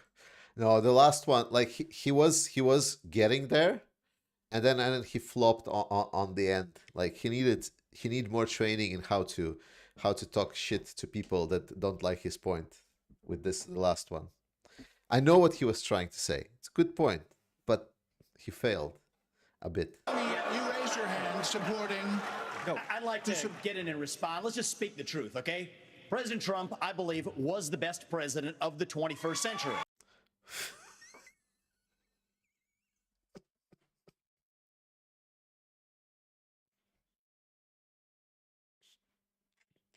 Sorry. Funny. It's a fact. And Chris Christie, honest to God, your claim that Donald Trump is motivated by vengeance and grievance would be a lot more credible if your entire campaign were not based on vengeance. I understand when people would make like an argument, you know, Trump has good points. Trump was a leader that refreshed our political stage. You know, they would say like Trump was a man with flaws, but he was an honest man. He did what he was thinking right.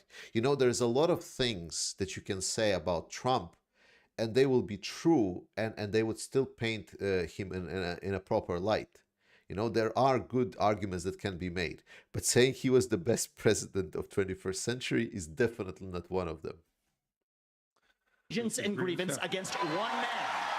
And if people at home want to see a bunch of people blindly bashing Donald Trump without an iota of vision for this country, they could just change the channel to MSNBC right now.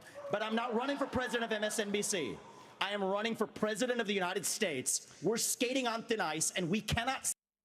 I'm not running for the president of MSNBC.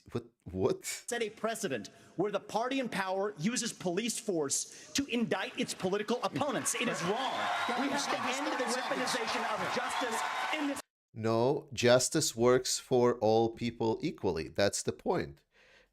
I believe he just recently advocated for a stronger justice system in his previous speech. So when we're talking about more proper justice system, we're still considering that there should be equality. So if there is a suspicion that is confirmed that this is indeed a case for Trump, he still should be charged with a proper court of law. Like everyone else in the United States, everyone should be able to have their day at court. And Trump should have attorneys that would defend his position. If he is innocent, then the story will line up and it will be proven in a court of law. Trump, if it's a jury court, then they will be presented with juries. So there will still be some people that will decide. And I'm not completely sure on how juries are selected. But as far as I'm aware, Trump's side will be able to veto juries. And a lot of them are vetoed, especially in political cases, very, very carefully. But you can correct me on all of these statements. But what I believe is that this guy needs to have more trust in U.S. justice system. Because by saying that, oh, it's just a political prosecution, he's saying that is the U.S. justice system that weak, that it cannot be independent enough, and are the courts that corrupt that they cannot be appeared at? How weak is the U.S. justice system then in his perspective? 30 seconds, Governor DeSantis. Look, you know, let me take I'm sorry. 30 seconds, Governor You Christie. make me laugh because you sit here in an answer. You sit here in an answer right. Hold on one second. Yeah, Christie lost it. Like with his last statement, he lost it, and he's over defending it. He really, really needed to just kind of like, okay, like the last one didn't land. I should let other people into this. And now he's being beat up by ChatGPT. Sit here and answer. Go ahead, Governor Christie. Hold on, Governor Christie. Hold on. Well, so listen, the more time we spend doing this, the less time they can talk about issues you want to talk about. So let's just get through this section. Governor Christie. You sit here talking about how you want to stand up for the rule of law. Yes. And law and order. And the fact is that it can't be selective. In your book, you had much different things to say about Donald Trump than you're saying here. He's taking the same argument that I just talked about Tonight. That's not true. Well, it is very true. That is not It's true. very true. I read it, Because and I there's a know. difference Look, between bad know. behavior and illegal By the way, behavior, Chris, and you as a by the way, prosecutor should know better. Okay, now he's in just debate. You know what? I know a lot There's better. a difference between bad behavior. Yeah, okay. Now this guy is beating like Christie on the same way that Christie would lose to Trump, because he's like just talking more, and Christie is not making his point. And I know a lot better than you do. You've never done it, like you've never done anything to try to advance the interests. This guy's problem right now that he's allowing Christie to talk. He should be talking over him and saying, "You're just wrong, lies, all lies." Then he would have a chance. Of this government, except to put yourself forward as a candidate tonight. And here's the thing. We've stood up for law and order. I did it as U.S. attorney. I did it as governor. And I am not going to bow to anyone when we have a president of the United States who disrespects the Constitution. He said. Get your MSNBC contributor. Again, whatever Christie stands, I don't really care. I don't have a horse in this race. What I'm saying is that this guy on the left, Christie, is definitely a seasoned politician, and he has been seeing some things. And this guy doesn't really know what he's talking about. He has some good prompts, but he doesn't really work that great with the crowd. He said, Martha, it's important to say that the president said, Donald Trump said, it's okay to suspend the Constitution. Now, the oath you take is to preserve, protect, and defend, not suspend. I will always stand up for our Constitution, regardless of the political pressure. We have another question for you. We're going to get everyone in on this issue, but I have another question. I have another question. Hold on, you will. All right, so President Trump's former vice president is on this stage tonight. He has faced hecklers on the campaign trail over his actions on January the 6th. On that day, the vice president moved forward with the certification of the election. So do you believe that Mike Pence did the right thing, Senator Scott? Do you believe he did the right thing? Absolutely. He did the right thing. Number one. Number two, we should be. You see, so in the audience, there were people that could agree to the point that Christie was trying to make, because here the narrative was like Pence was wrong in when he was didn't turn the elections around. So and now this guy said yes, he was right, and there is a cheering from the crowd because they can be reasoned with, because they have probably multitude of opinions. It's never the same thing, the same narrative. The worst thing you can do when you're talking is if there is a predominant narrative and then you start contradicting the main line of the predominant narrative.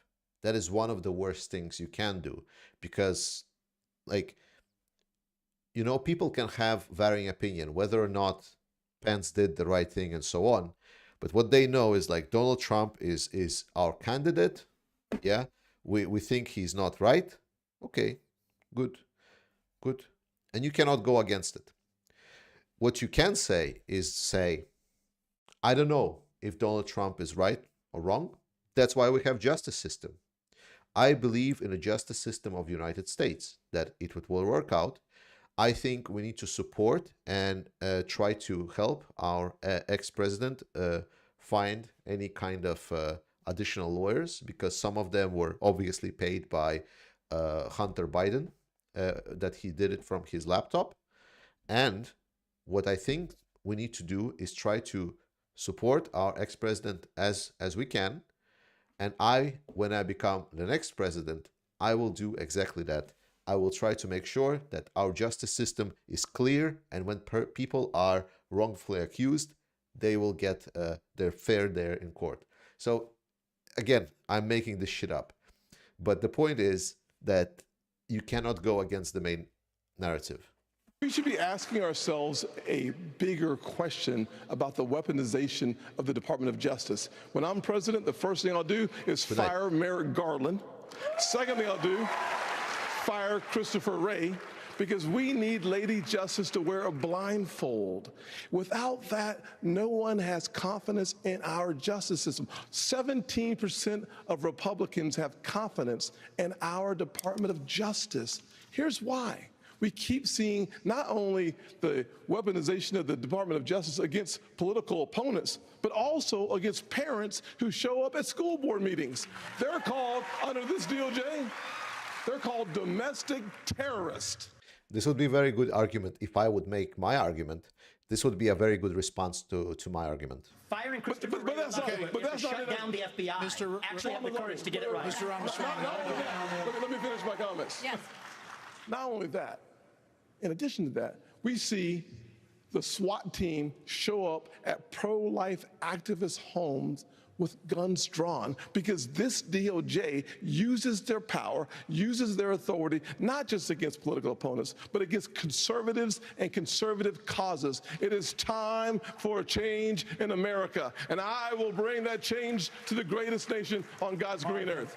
We have an important But Governor question DeSantis, do you believe that Mike Pence did the right thing on January 6th? So here's Yeah, Linda, don't punish yourself. This is I know that for some people this is really, really tough. what we Don't worry need to about do. it.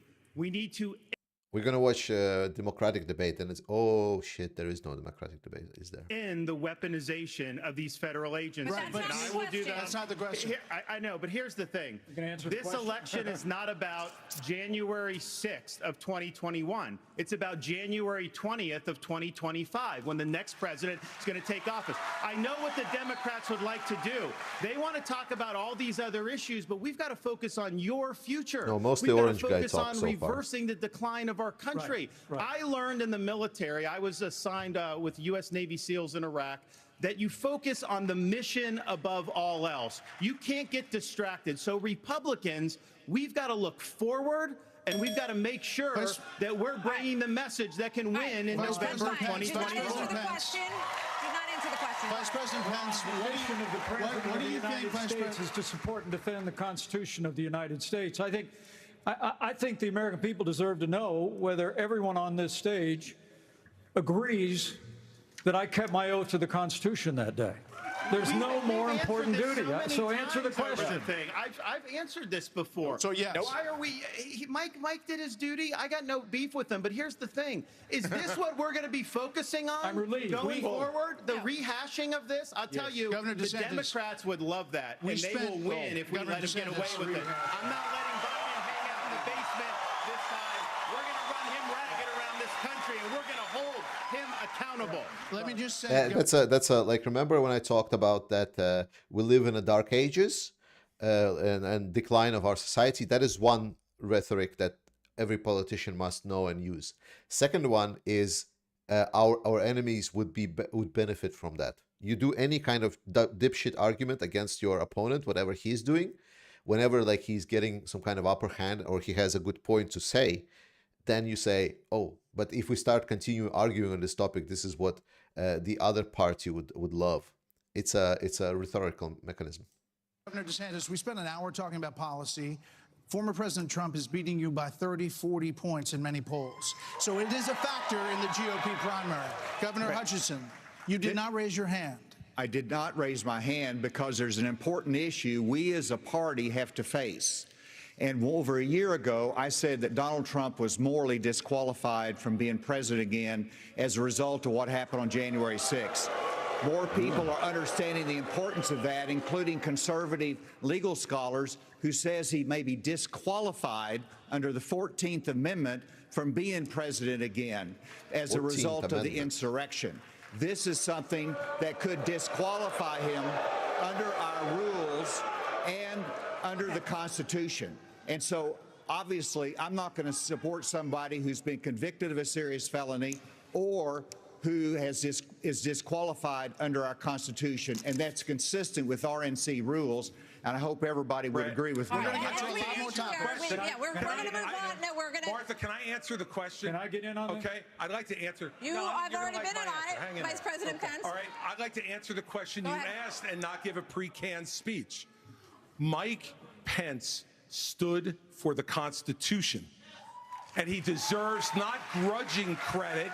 He deserves our thanks as Americans for putting his oath of office and the Constitution of the United States before personal, political. Now he's doing the reverse Obama, I'm going to call it. Remember when I said that there was a lot of negative emotions around Obama in the crowd? And when he compared Obama with the ChatGPT guy, then he just transitioned a lot of negative to that guy.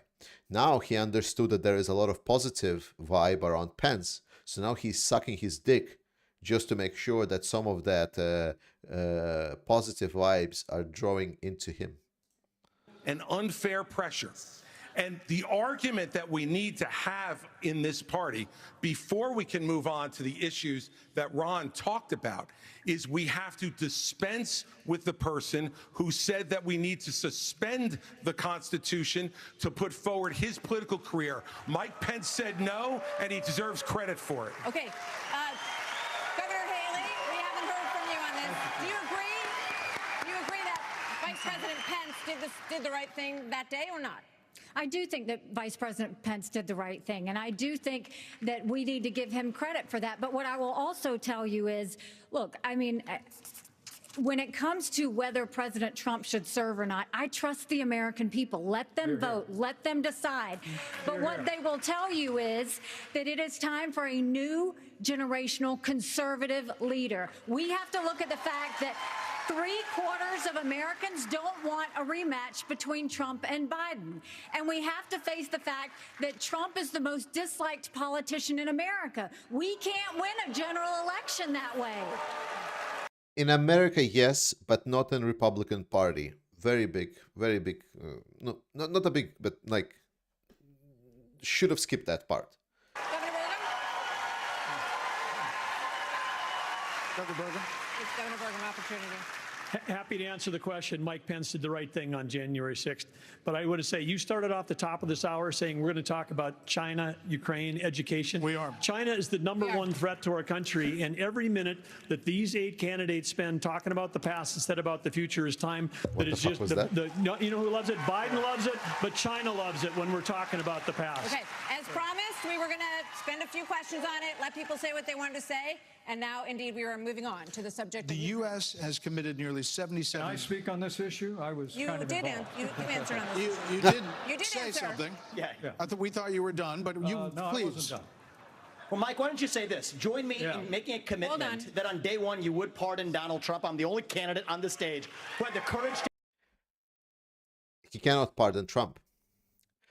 He can pardon Trump on some charges. There is a federal investigation. But as far as I understood, you cannot, like a president cannot pardon Trump on his Georgia charges because it's a state charge. And state charge can only be pardoned by a special, some kind of appointed commission that only can process charges and process the possibilities for pardon. So the guy that says, hey, you're going to pardon him day one doesn't know what the fuck he's talking about. To actually say it. That is how we move our nation forward. I don't know and why turn the you page assume that forward. That's Donald exactly Trump right. will be convicted of these crimes. You should be able to make a commitment. The same justice system that was this Vivek, corrupt. Here's the difference between you and me. Yeah, I'm not a professional politician. That's the difference. Who can answer a question? I've actually given pardons when I was governor of the state of Indiana. It usually follows a finding of guilt and contrition by the individual that's been convicted. So, look, if I'm president of the United States, we'll give fair consideration to any pardon request. But if I may... Fair enough, Agnes. If I may... Sorry. You know, it's not about looking back at January 2021. It's about January 20th, 2017. I put my left hand on Ronald Reagan's Bible. I raised my right hand. And I took an oath. No, I don't feel that that the Republicans will stop support for Ukraine. It feels that in Republican Party right now there are only a very like this very narrow, like a third of Republicans are pro-Russians essentially. I believe majority of Republicans will still, or at least half of Republicans will still support Ukraine. And we know that the Democrats, despite some of their extreme left-wingers being complete dipshits, majority of Democrats are also supporting Ukraine. I believe unless there is an anti-Ukrainian president in the office, I don't believe that anything will happen to support Ukraine. So, and I don't really see Trump winning, to be honest. Gotta say, I don't feel that Trump is gonna win, despite everything. To support and defend the Constitution of the United States. And it ended with a prayer, so help me God. It was a promise that I made to the American people. Yeah, Elon is a bigger threat to Ukraine than Trump. But I also made it to my Heavenly Father. Every day for 4 years, I sought to keep that oath. And everyone on this stage needs to make it clear whether or not they'll do the same if they earn this job and the confidence of the American people. Now, look, I've made it clear. I had hoped... Yeah, I couldn't see Trump winning first time. Okay, it was because we didn't know Trump. You need to always remember the context when Trump came. Trump came in as this dick-swinging, rodeo-riding, a complete left-wing oppositioner, to whatever Republican Party was representing beforehand. Now, Trump is well known. He has a very cult-like following, dedicated base. However, beyond that base, Republicans have become a lot more educated on what Trump is and what Trumpism is. And while it still dominates and they need to deal with this, I think a lot of Republicans are now used to work around Trump supporters rather than working with them. So it didn't become as mainstream as some people predicted. Some people predicted that it's going to be a rebirth of Republican Party. Some people predicted that Trump's policy is going to be what's going to be driving Republican Party forward. It is still a big thing. There is still a lot of these fanatics because they're very dead set on Trump or die. But it is not what is completely driving the Republican Party. Centrists have found a way to work around it. It's tough, it's problematic, but they're doing it. That the issues surrounding the 2020 election and the controversies around January 6th had not come to this, had not come to criminal proceedings. And I mean, not in polls, because Trump is very good with the poll public. I'm saying in work, in politics, like the actual work. I would rather they had been resolved by the American people and the American people alone. But no one's above the law. And President Trump is entitled to the presumption of innocence that every American is entitled to. And we will make sure and extend that to him. But the American people deserve to know that the president asked me. Especially if Trump gets convicted, that's going to be a big, big problem. Even if he's going to be nominated and so on, if he gets convicted on some charges, and Georgian charges are real problems, not because of the weight of the charges, but because there is 19 people that are charged altogether in Georgia. So it's and people, it's like a mob laws that are applied, that's a special case. And people in this group are incentivized to essentially blame on the higher ups. The more blame you do on your higher ups, the less of a sentence a person gets. RICO, yes, RICO. So the fact that Trump is not alone in this trial, but with 19 other people that can say it's all his fault, is a huge problem for Trump. In his request that I reject or return votes unilaterally, power that no vice president in American history had ever exercised or taken, he asked me to put him over the Constitution. And I chose the Constitution, and I always will. I had no Vice right to President Pence? overturn the election. Yes, convicted. And Kamala Harris will Not just charged, convicted, yes. have no right to overturn the election when we beat them in 2024. Thank you, Vice President Pence. Now we are moving on to other issues. The U.S. has committed nearly $77 billion in aid to the Ukraine war. The administration is now asking Congress for $24 billion more. Regardless of that, the specifics of that plan, is there anyone on stage who would not support the increase of more funding to Ukraine? We would not support it. Europe needs to step up. I mean, I would have Europe step up and do their job. All right, Mr. Ramaswamy. Two. But you're saying you would not too, Governor DeSantis? I will have Europe pull their weight. Right now, they're not doing that. You would not support and I think more we need funding? to do, and I think our support should be contingent on them doing it. And I would have support in China to be able to take China. Oh, he misspoke really bad. Oh no. Oh, that was so bad. I would have support in China. Oh, that's really bad thing to say. Oh, he sucks. And do what we need to do with China.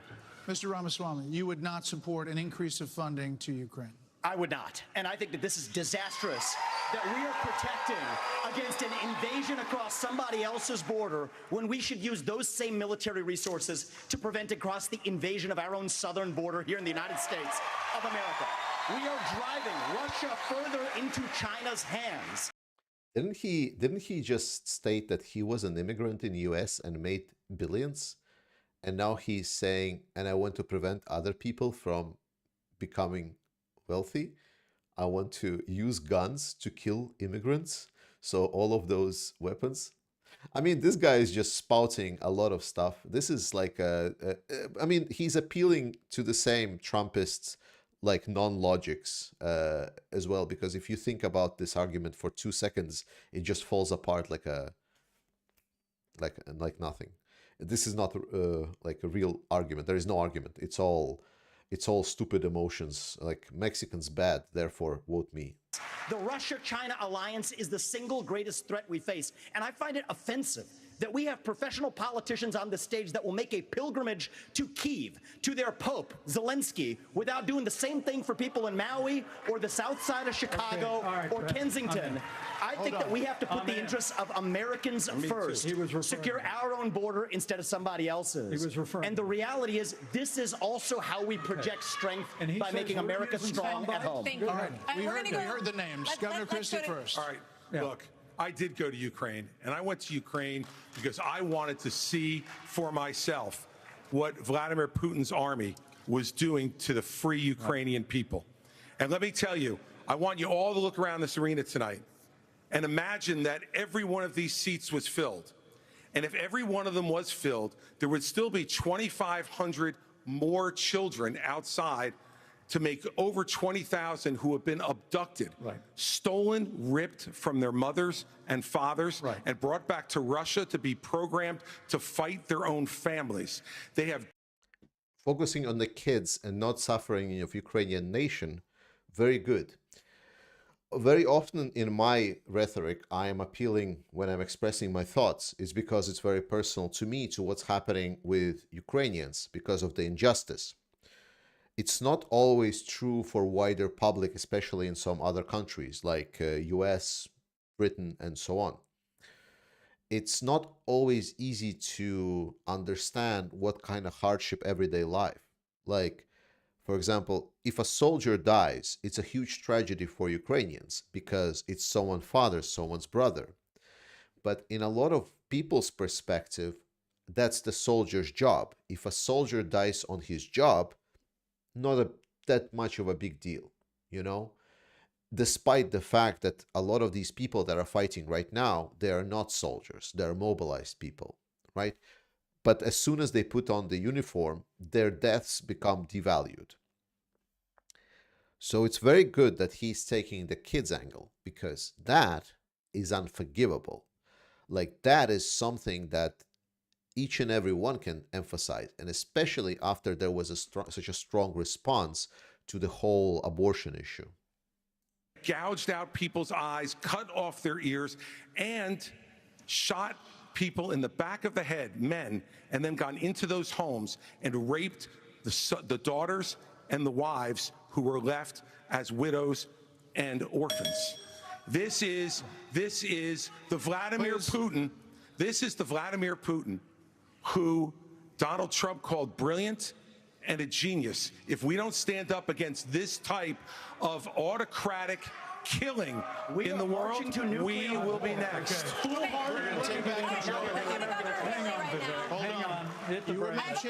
You were mentioned. Governor Haley. We'll come back. Vice President Pence was mentioned. You get 30 seconds. Yeah, well, let me be clear. Anybody that thinks that we can't solve the problems here in the United States and be the leader of the free world has a pretty small view of the greatest nation on earth. Yes, yes, that's the argument that people must be like. Whenever I'm saying this is the argument that needs to be made. It's like U.S. is great enough to be able to deal with some petty despot, a petty little dictator that decided that he can be above the law. Yes, that is great. That is incorrect. We can do both, Vivek. We've done both. We've been the leader of the free world and the arsenal of democracy for years. The Reagan Doctrine years ago made it clear. We said, if you're willing to fight the communists on your soil, we'll give you the means to fight them there so our troops don't have to fight them. Vivek, if we do the giveaway that you want to give to Putin to give him his land, it's not going to be too long before he rolls across a NATO border, and frankly, our men and women of our armed forces are going to have to go and fight him. I want to let the Ukrainians fight and drive Putin and the Russians back out into Russia. I want to just briefly address Pence. Vice President Pence.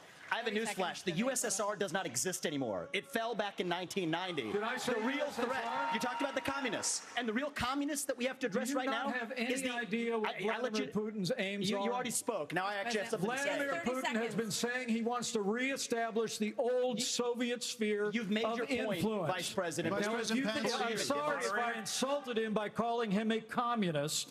He is a dictator and a murderer, and the United States of America needs to stand against authoritarianism. Mr. Ramaswamy, 30 seconds. Yes. The real threat we face today is communist China, and we are driving Russia further into China's arms. The Russia-China military alliance is the single greatest threat we face. Okay, so what is the opposite then? That we drive Russia into our hands and we make buddies with Russia?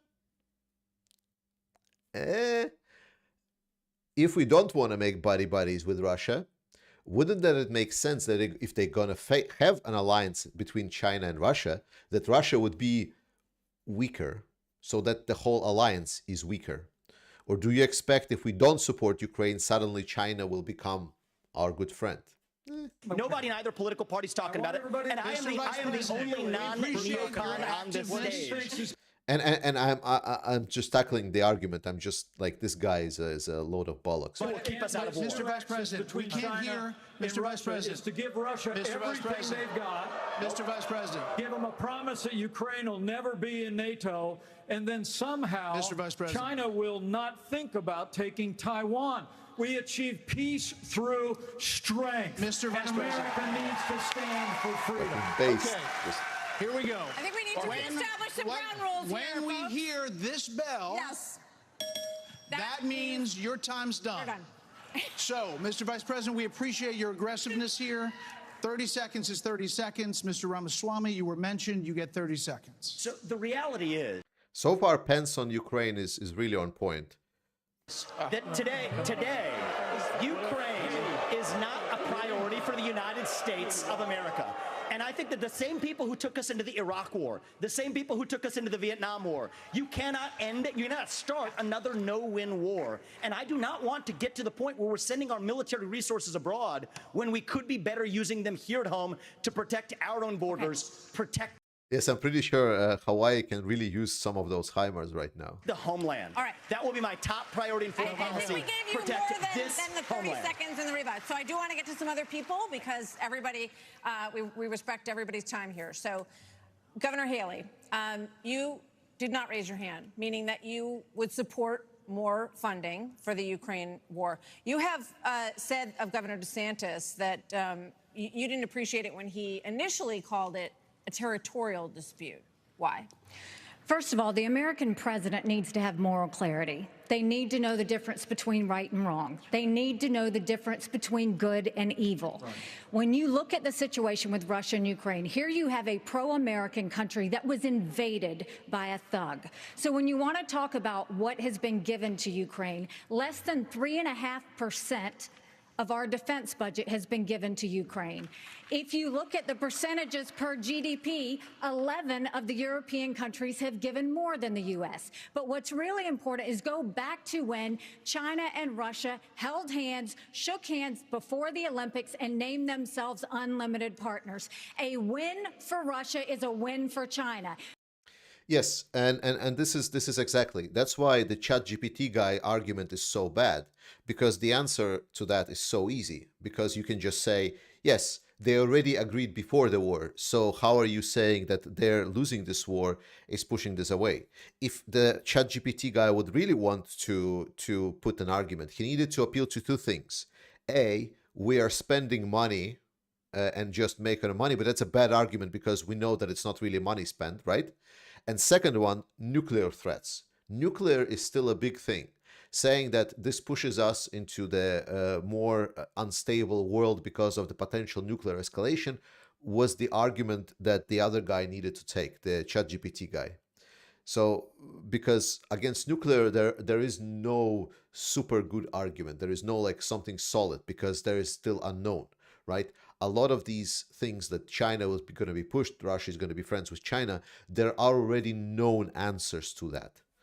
The argument against nuclear is a purely argument that can be tackled rhetorically. Like there is no specific facts for that. So it's only who is going to outspeak each other. And then you have an option. We have to know that Ukraine is the first line of defense for us.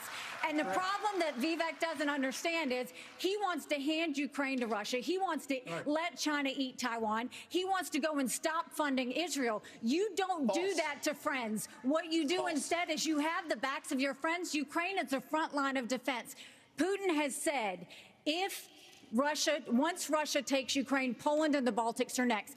That's a world war. We're trying to prevent war. Look at what Putin did today. He killed Prigozhin. When I was at the UN, the Russian ambassador suddenly died. This guy is a murderer, and you are choosing a murderer over a pro-American country.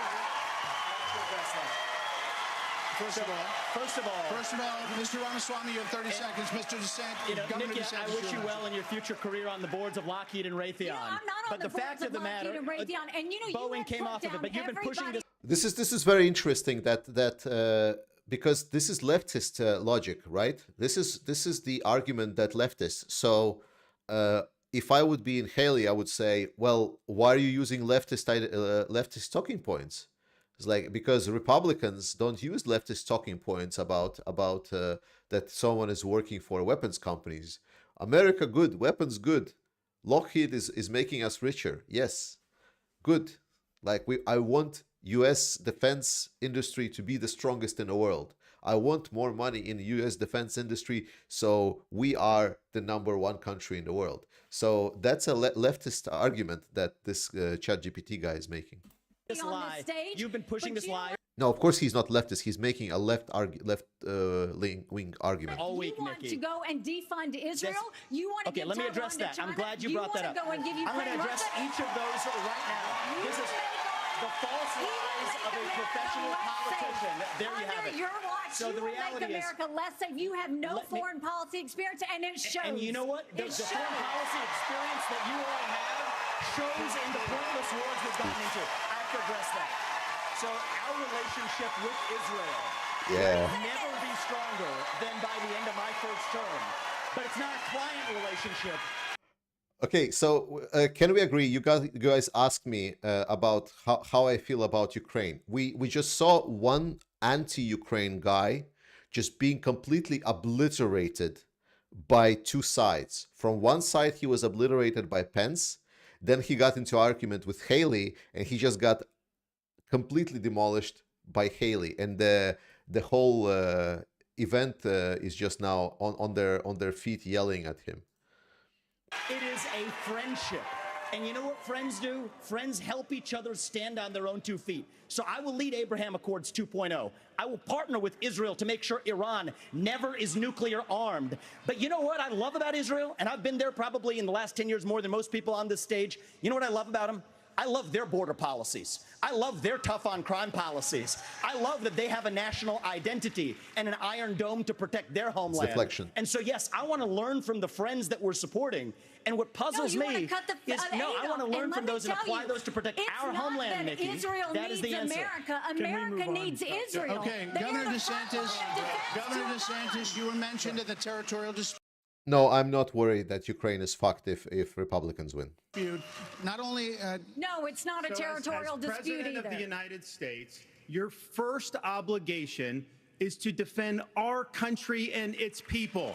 And that means you're sending all this money, but you're not doing what we need to do to secure our own border. We have tens of thousands of people who are being killed because, well, we're not handling both. And so I am going to The Pence argument, we can do both at the same time, really sticked. declare it a national emergency. I'm not going to send troops to Ukraine, but I am going to send them to our southern border. When these drug pushers are bringing fentanyl across the border, that's going to be the last thing they do. We're going to use force, and we're going to leave them stone cold dead. We're actually going to move on to China. We're going to talk about China. Okay.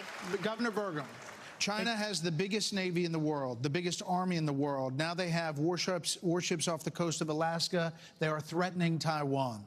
In coming years, China will have 1,500 nuclear warheads, it's believed. The U.S. just arrested 2 sailors accused of spying for China within our military.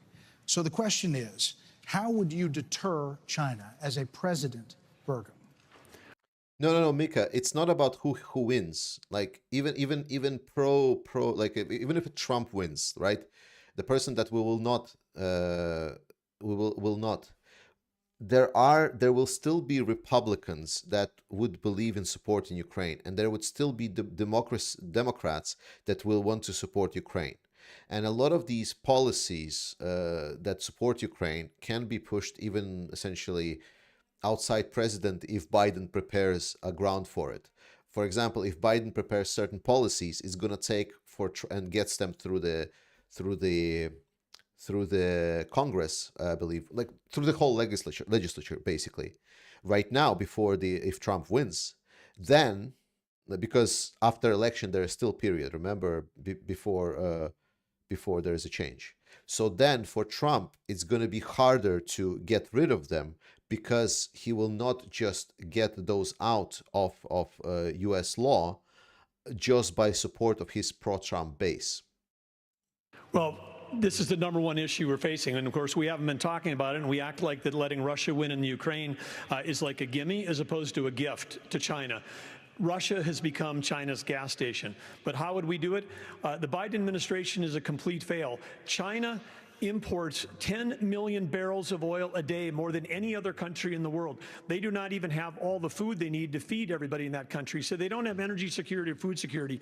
But the Biden administration sends Blinken, Yellen over there. They're over there talking. They don't even bring up energy because they're too busy trying to kill the U.S. energy here.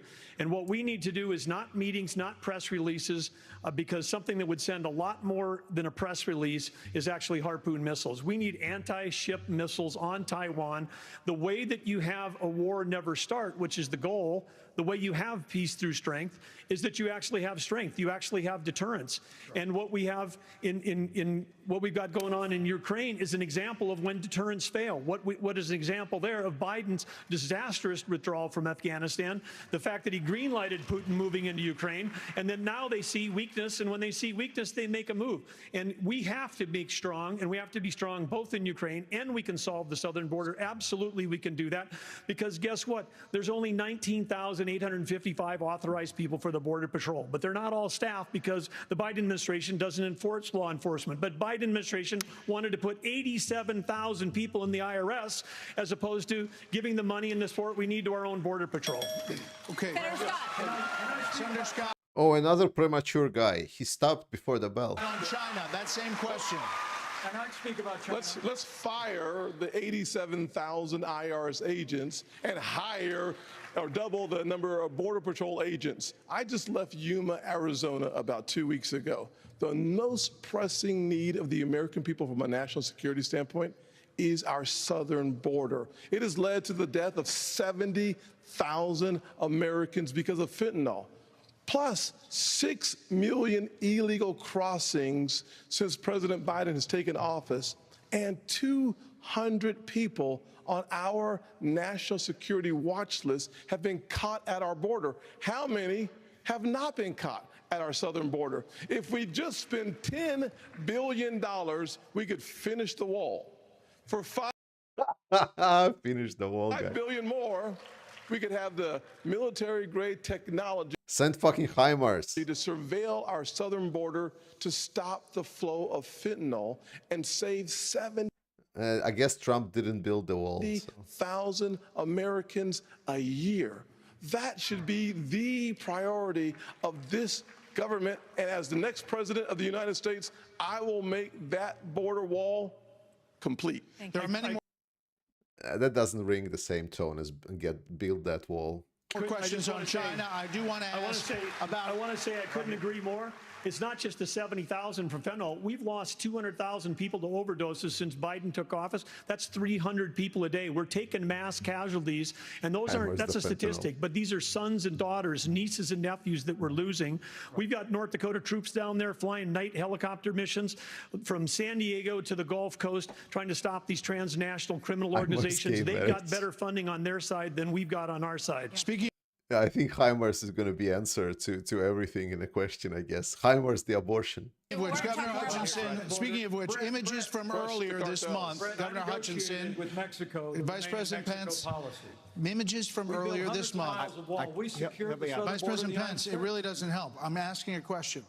Earlier this month, images showed suspected cartel members crossing into Texas with rifles. Do you consider this an invasion?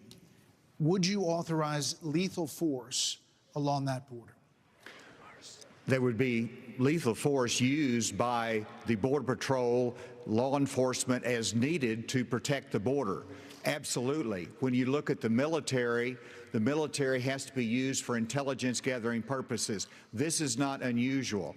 Whenever I was in the Bush administration, we went down there and met with President Vicente Fox of Mexico and asked his help on going after the cartels. And he looked at me and said, they're a problem to us as well. And so we joined together and we took down the Ariana Felix brothers leading the Tijuana cartel. And that made a difference. Ramon was shot and killed and Ben Amin was captured. Cooperation makes a difference. We cannot be successful going against the cartel unless we bring in Mexico as a partner. We have to use economic pressure to accomplish that. President Obrador has not been helpful, and we have to use economic pressure that this administration is not using. The rule of law has to matter on both sides of it. Okay. This is critical. I've done it. We know what needs to be done. The military has to be limited in its use. When after 9/11, we had the global war on terror, and guess what? We protected the border at the same time. You can do both. Okay, let's go to Governor DeSantis. So, as president, would you support sending U.S. Special Forces over the border into Mexico to take out fentanyl labs, to take out drug? So far, the best drug policy is decriminalize. That was done in Portugal, and the results are really amazing. I really recommend you Googling up Portugal, like the street of drugs or something like this. And you will see how big was the problem of Portugal and drug problem in Portugal. And they decriminalized drugs in Portugal. And it's going better. It's going better and better. So far, the only solution that I saw that works was decriminalization of drugs. Use of drugs, not the distribution. Cartel operations. Would you support that kind of American military use? Yes, and I will Ali, how many HIMARS in your area? do it on day one. Here's the thing. The cartels are killing tens of thousands of our fellow citizens. You want to talk about a country in decline? You have the cartels controlling a lot of part of your southern border. We have to reestablish the rule of law, and we have to defend our people. The President of the United States has got to use all available powers as Commander-in-Chief to protect our country and to protect the people. So when they're coming across, yes, we're going to use lethal force. Yes, we reserve the right to operate. How many more tens of thousands are we going to let to die? I am sick. I've met angel moms throughout this country. I met a lady in Texas named Tracy. What is angel mom? What is angel mom? And her son took one Percocet that was laced with fentanyl, immediately died. That is happening all across this country because of the poison that they are bringing in. So as president, would I use force? Would I treat them as foreign terrorist organizations? You're darn right I would. You know, Vice President Pence, why would you be better at this issue than Governor DeSantis? Again, like about the decriminalization argument in Portugal, I recommend you comparing Portugal to, what was it, Philippines, where there was the anti-drug guy came in. And obviously we don't get like a full picture statistics from Philippines, but it's an interesting case. I'm pretty sure there was some research, so I would try Googling some researchers comparing Portugal drug solution to Philippines drug solution, where into power came this guy that just basically killed all of the drug dealers. Governor DeSantis on the campaign trail refers to your administration as not finishing the wall. Right. Look, I don't like. Don't get me wrong. I don't think that Portugal's solution is ideal. What I'm saying is that Portugal's solution is potentially the least bad one, because at least what it does, it saves a lot of money on the fighting the war on drugs. we secured the southern border of the United States of America and reduced illegal immigration and asylum abuse by 90%. When Joe Biden took over, he threw open the southern border of the United States, and the wave of humanity, the wave of fentanyl that's been eloquently described here is a wave of human tragedy across this country. But Martha, you began this evening talking about who is best prepared to be the next president of the United States. And I have to tell you, with all humility, I was there when we negotiated through the government shutdown and got the funding available to build the wall. I was negotiating on Capitol Hill around the clock. I negotiated the Remain in Mexico policy on behalf of the President of the United States. And AC, you're so right. It's because we used economic pressure to bring the Mexicans to the table, and they allowed us to have people wait in Mexico while they applied for asylum and ended asylum abuse overnight. We got the Mexicans to deploy their National Guard to their southern border and to our southern border as never before. And I want to promise you, as President of the United States of America, I will engage Mexico the exact same way, and we will partner with the Mexican military, and we will hunt down and destroy the cartels that are claiming lives in the United States of America. Okay, thank you. Another issue that is related to this is that almost 7 million migrants have crossed this border, our southern border, during the Biden administration. So, Governor Christie, what would you do about the 7 million who are here? How would you handle them? What would you do? Look, Martha, the first thing we need to do is to stop any more from coming. That's the first thing we need to do. Then the next thing we need to do with the folks that are here is to, again, as we've talked about all night tonight, we have to have law and order in this country. We have to enforce the law. And what that means is to make sure that people who come here illegally are not rewarded for being here illegally. We have so many wonderful people from around the world who are waiting in line, following the law to try to come here and pursue the American dream. And those people are waiting and waiting and waiting because we haven't dealt with the problem of the folks who are here. We have to have them detained. We have to make sure that they are not rewarded for having broken the law. And one last thing on this fentanyl issue. With China, we can't take our eye off of that ball. Right. Yes, it's important that we secure the border. Very important, as I just said.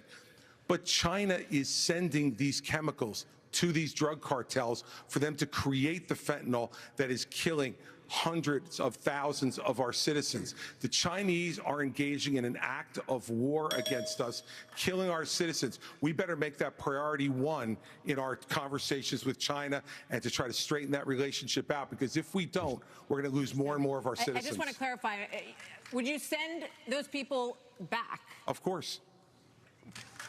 You'd have to. We have a lot of issues that Americans care about. Next up, we're going to talk about the crisis in education as millions The answer is to build 2 walls, I think. of American children.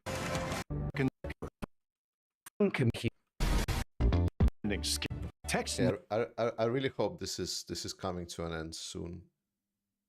Okay, no, it's not. Okay, but maybe the last one is final speech. So let's hope it's coming soon. Absenteeism, That was a lot of deep info. declines for reading and math for 15-year-olds and 13-year-olds. Governor DeSantis, you would eliminate, you said, the Department of Education. But as president, would you still have a responsibility to fix this crisis as we see it? Absolutely. The decline in education is one of the major reasons why our country is in decline.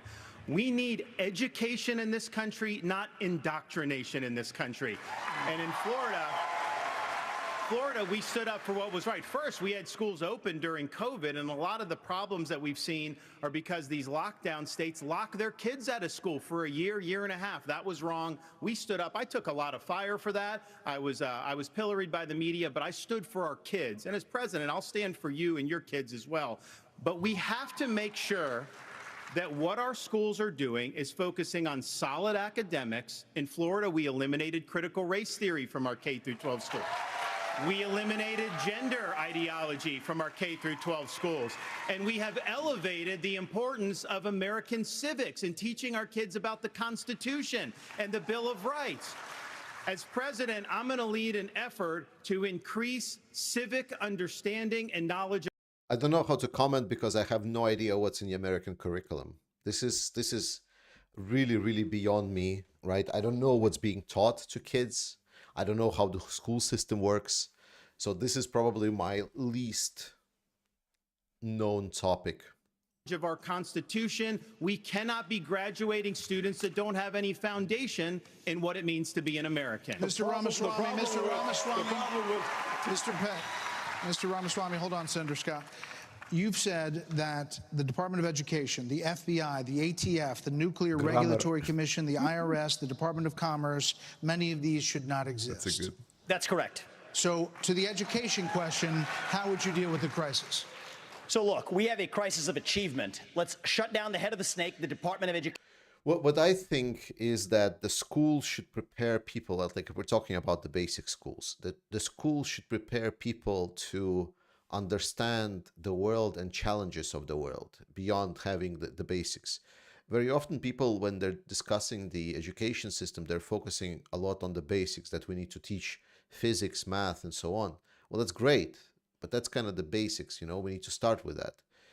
The question is, what are the things beyond that that would be relevant for people to understand the life around them, to understand what issues are there in society, so they don't find them out for themselves. Because whatever we're not educating people in schools, like kids in schools, they will just learn other places. So question is where, and again, I don't know how US system works, because I'm not sure how much there is private, independent study educations and so on. But we need to understand what the education system is. It's a system where we control what our future generations will know and what kind of challenges they can meet in the life and prepare them for life. Whatever we don't teach, the people will learn on their own, and they can start learning it from maybe a wrong angle. Education. Take that $80 billion, put it in the hands of parents across this country. This is the civil rights issue of our time. Allow any parent to choose where they send their kids to school. End the teachers' unions at the local level to allow public schools to compete. And then revive our national identity where every high school senior... Unions are amazing. should have to pass the same civics test that, frankly, every immigrant, including my mother, had to pass in order to become a Well, your mother wasn't shot by the HIMARS on the border then. citizen of this country. And the fact of the matter is, look, there's a part of education policy that also rests with the family. I didn't grow up in money, but you know the word privilege gets used a lot? Well, you know what? I did have the ultimate privilege of 2 parents in the house with a focus on educational achievement. And I want every kid to enjoy that. So part of the problem is we also have a federal government that pays single women. Eurasian in heritage. If you don't get education, you're a failure.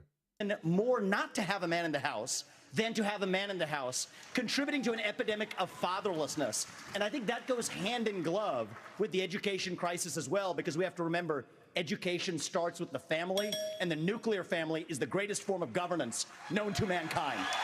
Okay. So, Governor Burgum, Governor Haley has said that biological boys playing in girls' sports is the women's issue of our time. You said that even though you signed a ban on this in North Dakota, that there hadn't been one instance where it was actually needed. Are you saying that you think that too much is made of this issue? No, I'm saying in North Dakota, we made a priority of protecting women's sports, and we've done that in our state. But I would absolutely do that. But I do think when we start talking about education and we think that we're going to have a federal government one-size-fits-all, we're just completely losing track of the fact that education differs by states. Some school districts are doing a fantastic job, some less so. But I don't think you should be embarrassed if you don't know a certain subject. I mean, it's not that you're running for a politician that needs to be able to talk about this. But, so, you know, everyone has their own different things in lives. I never thought that I will be talking about war. Like, I didn't know a shit about war stuff. Look at me now, trying to be like this wise dude. Talking about, I hope not, Jesus Christ. I'm not an expert, not a war expert, not a political expert, never was. I'm just a guy yelling at camera, having fun, insulting my audience. the idea that every school district in the state and every teacher is somehow indoctrinating people is just false. You know, when I was building a company from scratch, you know, with small town kids, and we went, you know, grew up in a town of 300, but we built a global company in 132 countries with over 100,000 customers. We listened to those customers. We spent time with them. We talked to them. We did that. And as governor, well, education is one of the biggest part of a state budget. So as a governor, I shadow a student. The night before I find out the. Why is this old guy shadowing students? What? The student finds out, I'm going to go to every class with them. I don't sit and lecture school districts how to do it. I go and see the experience. And there's a lot of things that have to change, but what needs to change in education is it's innovation. We're doing it the same way we did it 50 years ago with innovation, not regulation. I would get rid of the Department of Education. I would give block grants to schools, but I'd give them on merit based on who's doing the most innovative. I just got done holding the 7th annual Governor's Conference on Innovation Education. You should see what the people are doing when you cut loose the red tape, get the burden off their back. They care. Teachers in this country, the vast majority. That's not Big Brother, it's just a small D. Elon Musk. Them care about those kids. They're working in low-paying jobs, and they're fighting for those kids and their families. Governor Haley, you said that this is the women's issue of our time. First, I'll tell you, as you know, as a parent, the one thing you want is for your child to have a better life than you did, and we can talk. Fuck no. Like I want him to not have better life. I had excellent life. Fuck you. Talk about all of these things, and there's a lot of crazy woke things happening in schools, but we've got to get these kids reading. If a child can't read by 3rd grade, they're 4 times less likely to graduate high school. So we need to make sure we bring in reading remediation all over this country. We need transparency in the classroom because parents should never have to wonder what's being said or taught to their children in the classroom. Parents need to be deciding which schools their kids go to because they know best. And let's put Now, parents don't know best. Some parents are really fucking dipshits. Some parents are really fucking stupid. Like saying that a parent no is a very, very stupid thing. It's a very popular thing, but it's a very stupid argument. vocational classes back into the high schools. Let's teach our kids to build things again. Some parents take, I don't know, Instead of baby powder, they buy some powdered sugar and put into their baby diapers. It's the same shit, isn't it? It was white and fluffy. There are some really fucking stupid people, and some of them, and a lot of them actually, are parents. So no, parents do not know best, not always. When we do that and we allow that innovation, that's when it'll get back. And yes, I will always say I'm going to fight for girls all day long, because strong girls become strong women become strong leaders, and biological boys don't belong in the locker rooms of any of our girls. Another point on education. We're going to start the lightning round, and the first question is going to go to you, Vice President. So this is a lightning round of questions, 30-second answers, please. President Biden will be 82 years old on Inauguration Day. Nearly 70% of Americans say that he is too old to serve. Should presidents have to pass a mental and physical test in order to serve, Vice President Pence? Well, it might be a good idea to have everybody in Washington, D.C. pass a mental and test. What did you say? 30 seconds, no. The American people can make those judgments. But let me say, I'm running for president of the United States because we don't need a president who's too old, and we don't need a president who's too young. We need a president who's been there. We need a president about my age. Remember, we were joking about how, so, and I think he also needs to be like this complexity. He also needs to believe in God, you know, and he needs to be like white, maybe someone that likes red ties, dark blue suits, you know, some kind of that guy we need. There. We need a president who knows how Congress works, how the White House works, how states work. And on this education issue, Martha, who was a vice president? I was fighting against No Child Left Oh shit, that doesn't work. Biden is also vice president. Behind when Republicans were doubling the Department of Education. I'll also shut down the federal Department of Education. And when I was governor, we doubled the size of the largest school choice program in America. And we'll give school choice to every family in America when I'm in the White House. This is a lightning round, Mr. Ramaswamy. I think you were mentioned there. You're 38. You're the youngest on the stage. You've said, and you just said, you want a civics test or public service for those under 25 to be able to vote. So the question is, do you want a mental acuity test for presidents over 75? I believe. Important note. There is no good test that defines someone's mental capacity. There is no good test that defines mental capacity. All of them are flawed. All of the tests are flawed. There's been like a lot of good studies on this. This was something that I was procrastinating with when I was doing my master's thesis, and I just didn't know what to write. And I was watching like how ants colonies are developing. I was watching how to do beekeeping, and then the third thing I was watching was like, do we know how to measure human intelligence and capability of the brain?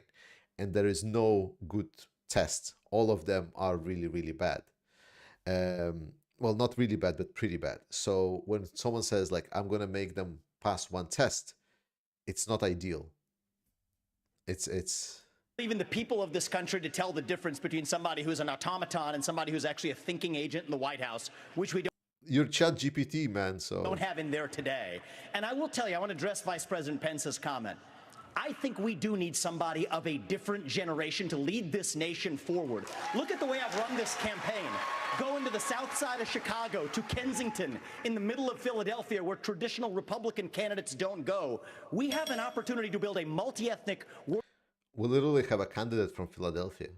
Working class majority to deliver a landslide, and I think I'm the only candidate in this race, young or old, black or white, to bring all of those voters along to deliver a Reagan 1980 revolution. We're going to do it in 2024. Same question. How come you never voted in a presidential election until 2020? I will answer that. We'll answer that. 30 seconds. 30 second quick answer. You guys need to get control of this debate. Everybody's going to get a chance. Listen, we're getting control of the debate. This is a lightning round, not rolling thunder. Governor Hutchinson, you have 30 seconds on the same question. on education. First of all, look at Arkansas. We have to compete with China. I built computer science education. We led the nation in computer science education, going from 1,100 students to 23,000 students taking it. This is how you compete with China. As President of the United States, I will make sure we go from 51%.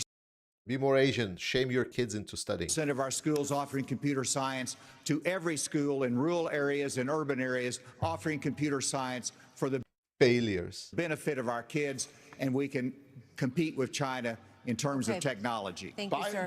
This is going to go to this is coming to you. We're trying to do a quick round of different topics here. So, Senator Scott, faith is on decline in this country. You talked about it a little bit before tonight. So is there a role for a president of the United States in changing that? What would you do to change that? Well, our nation was founded upon the Judeo-Christian values that has made this the greatest nation on God's green earth.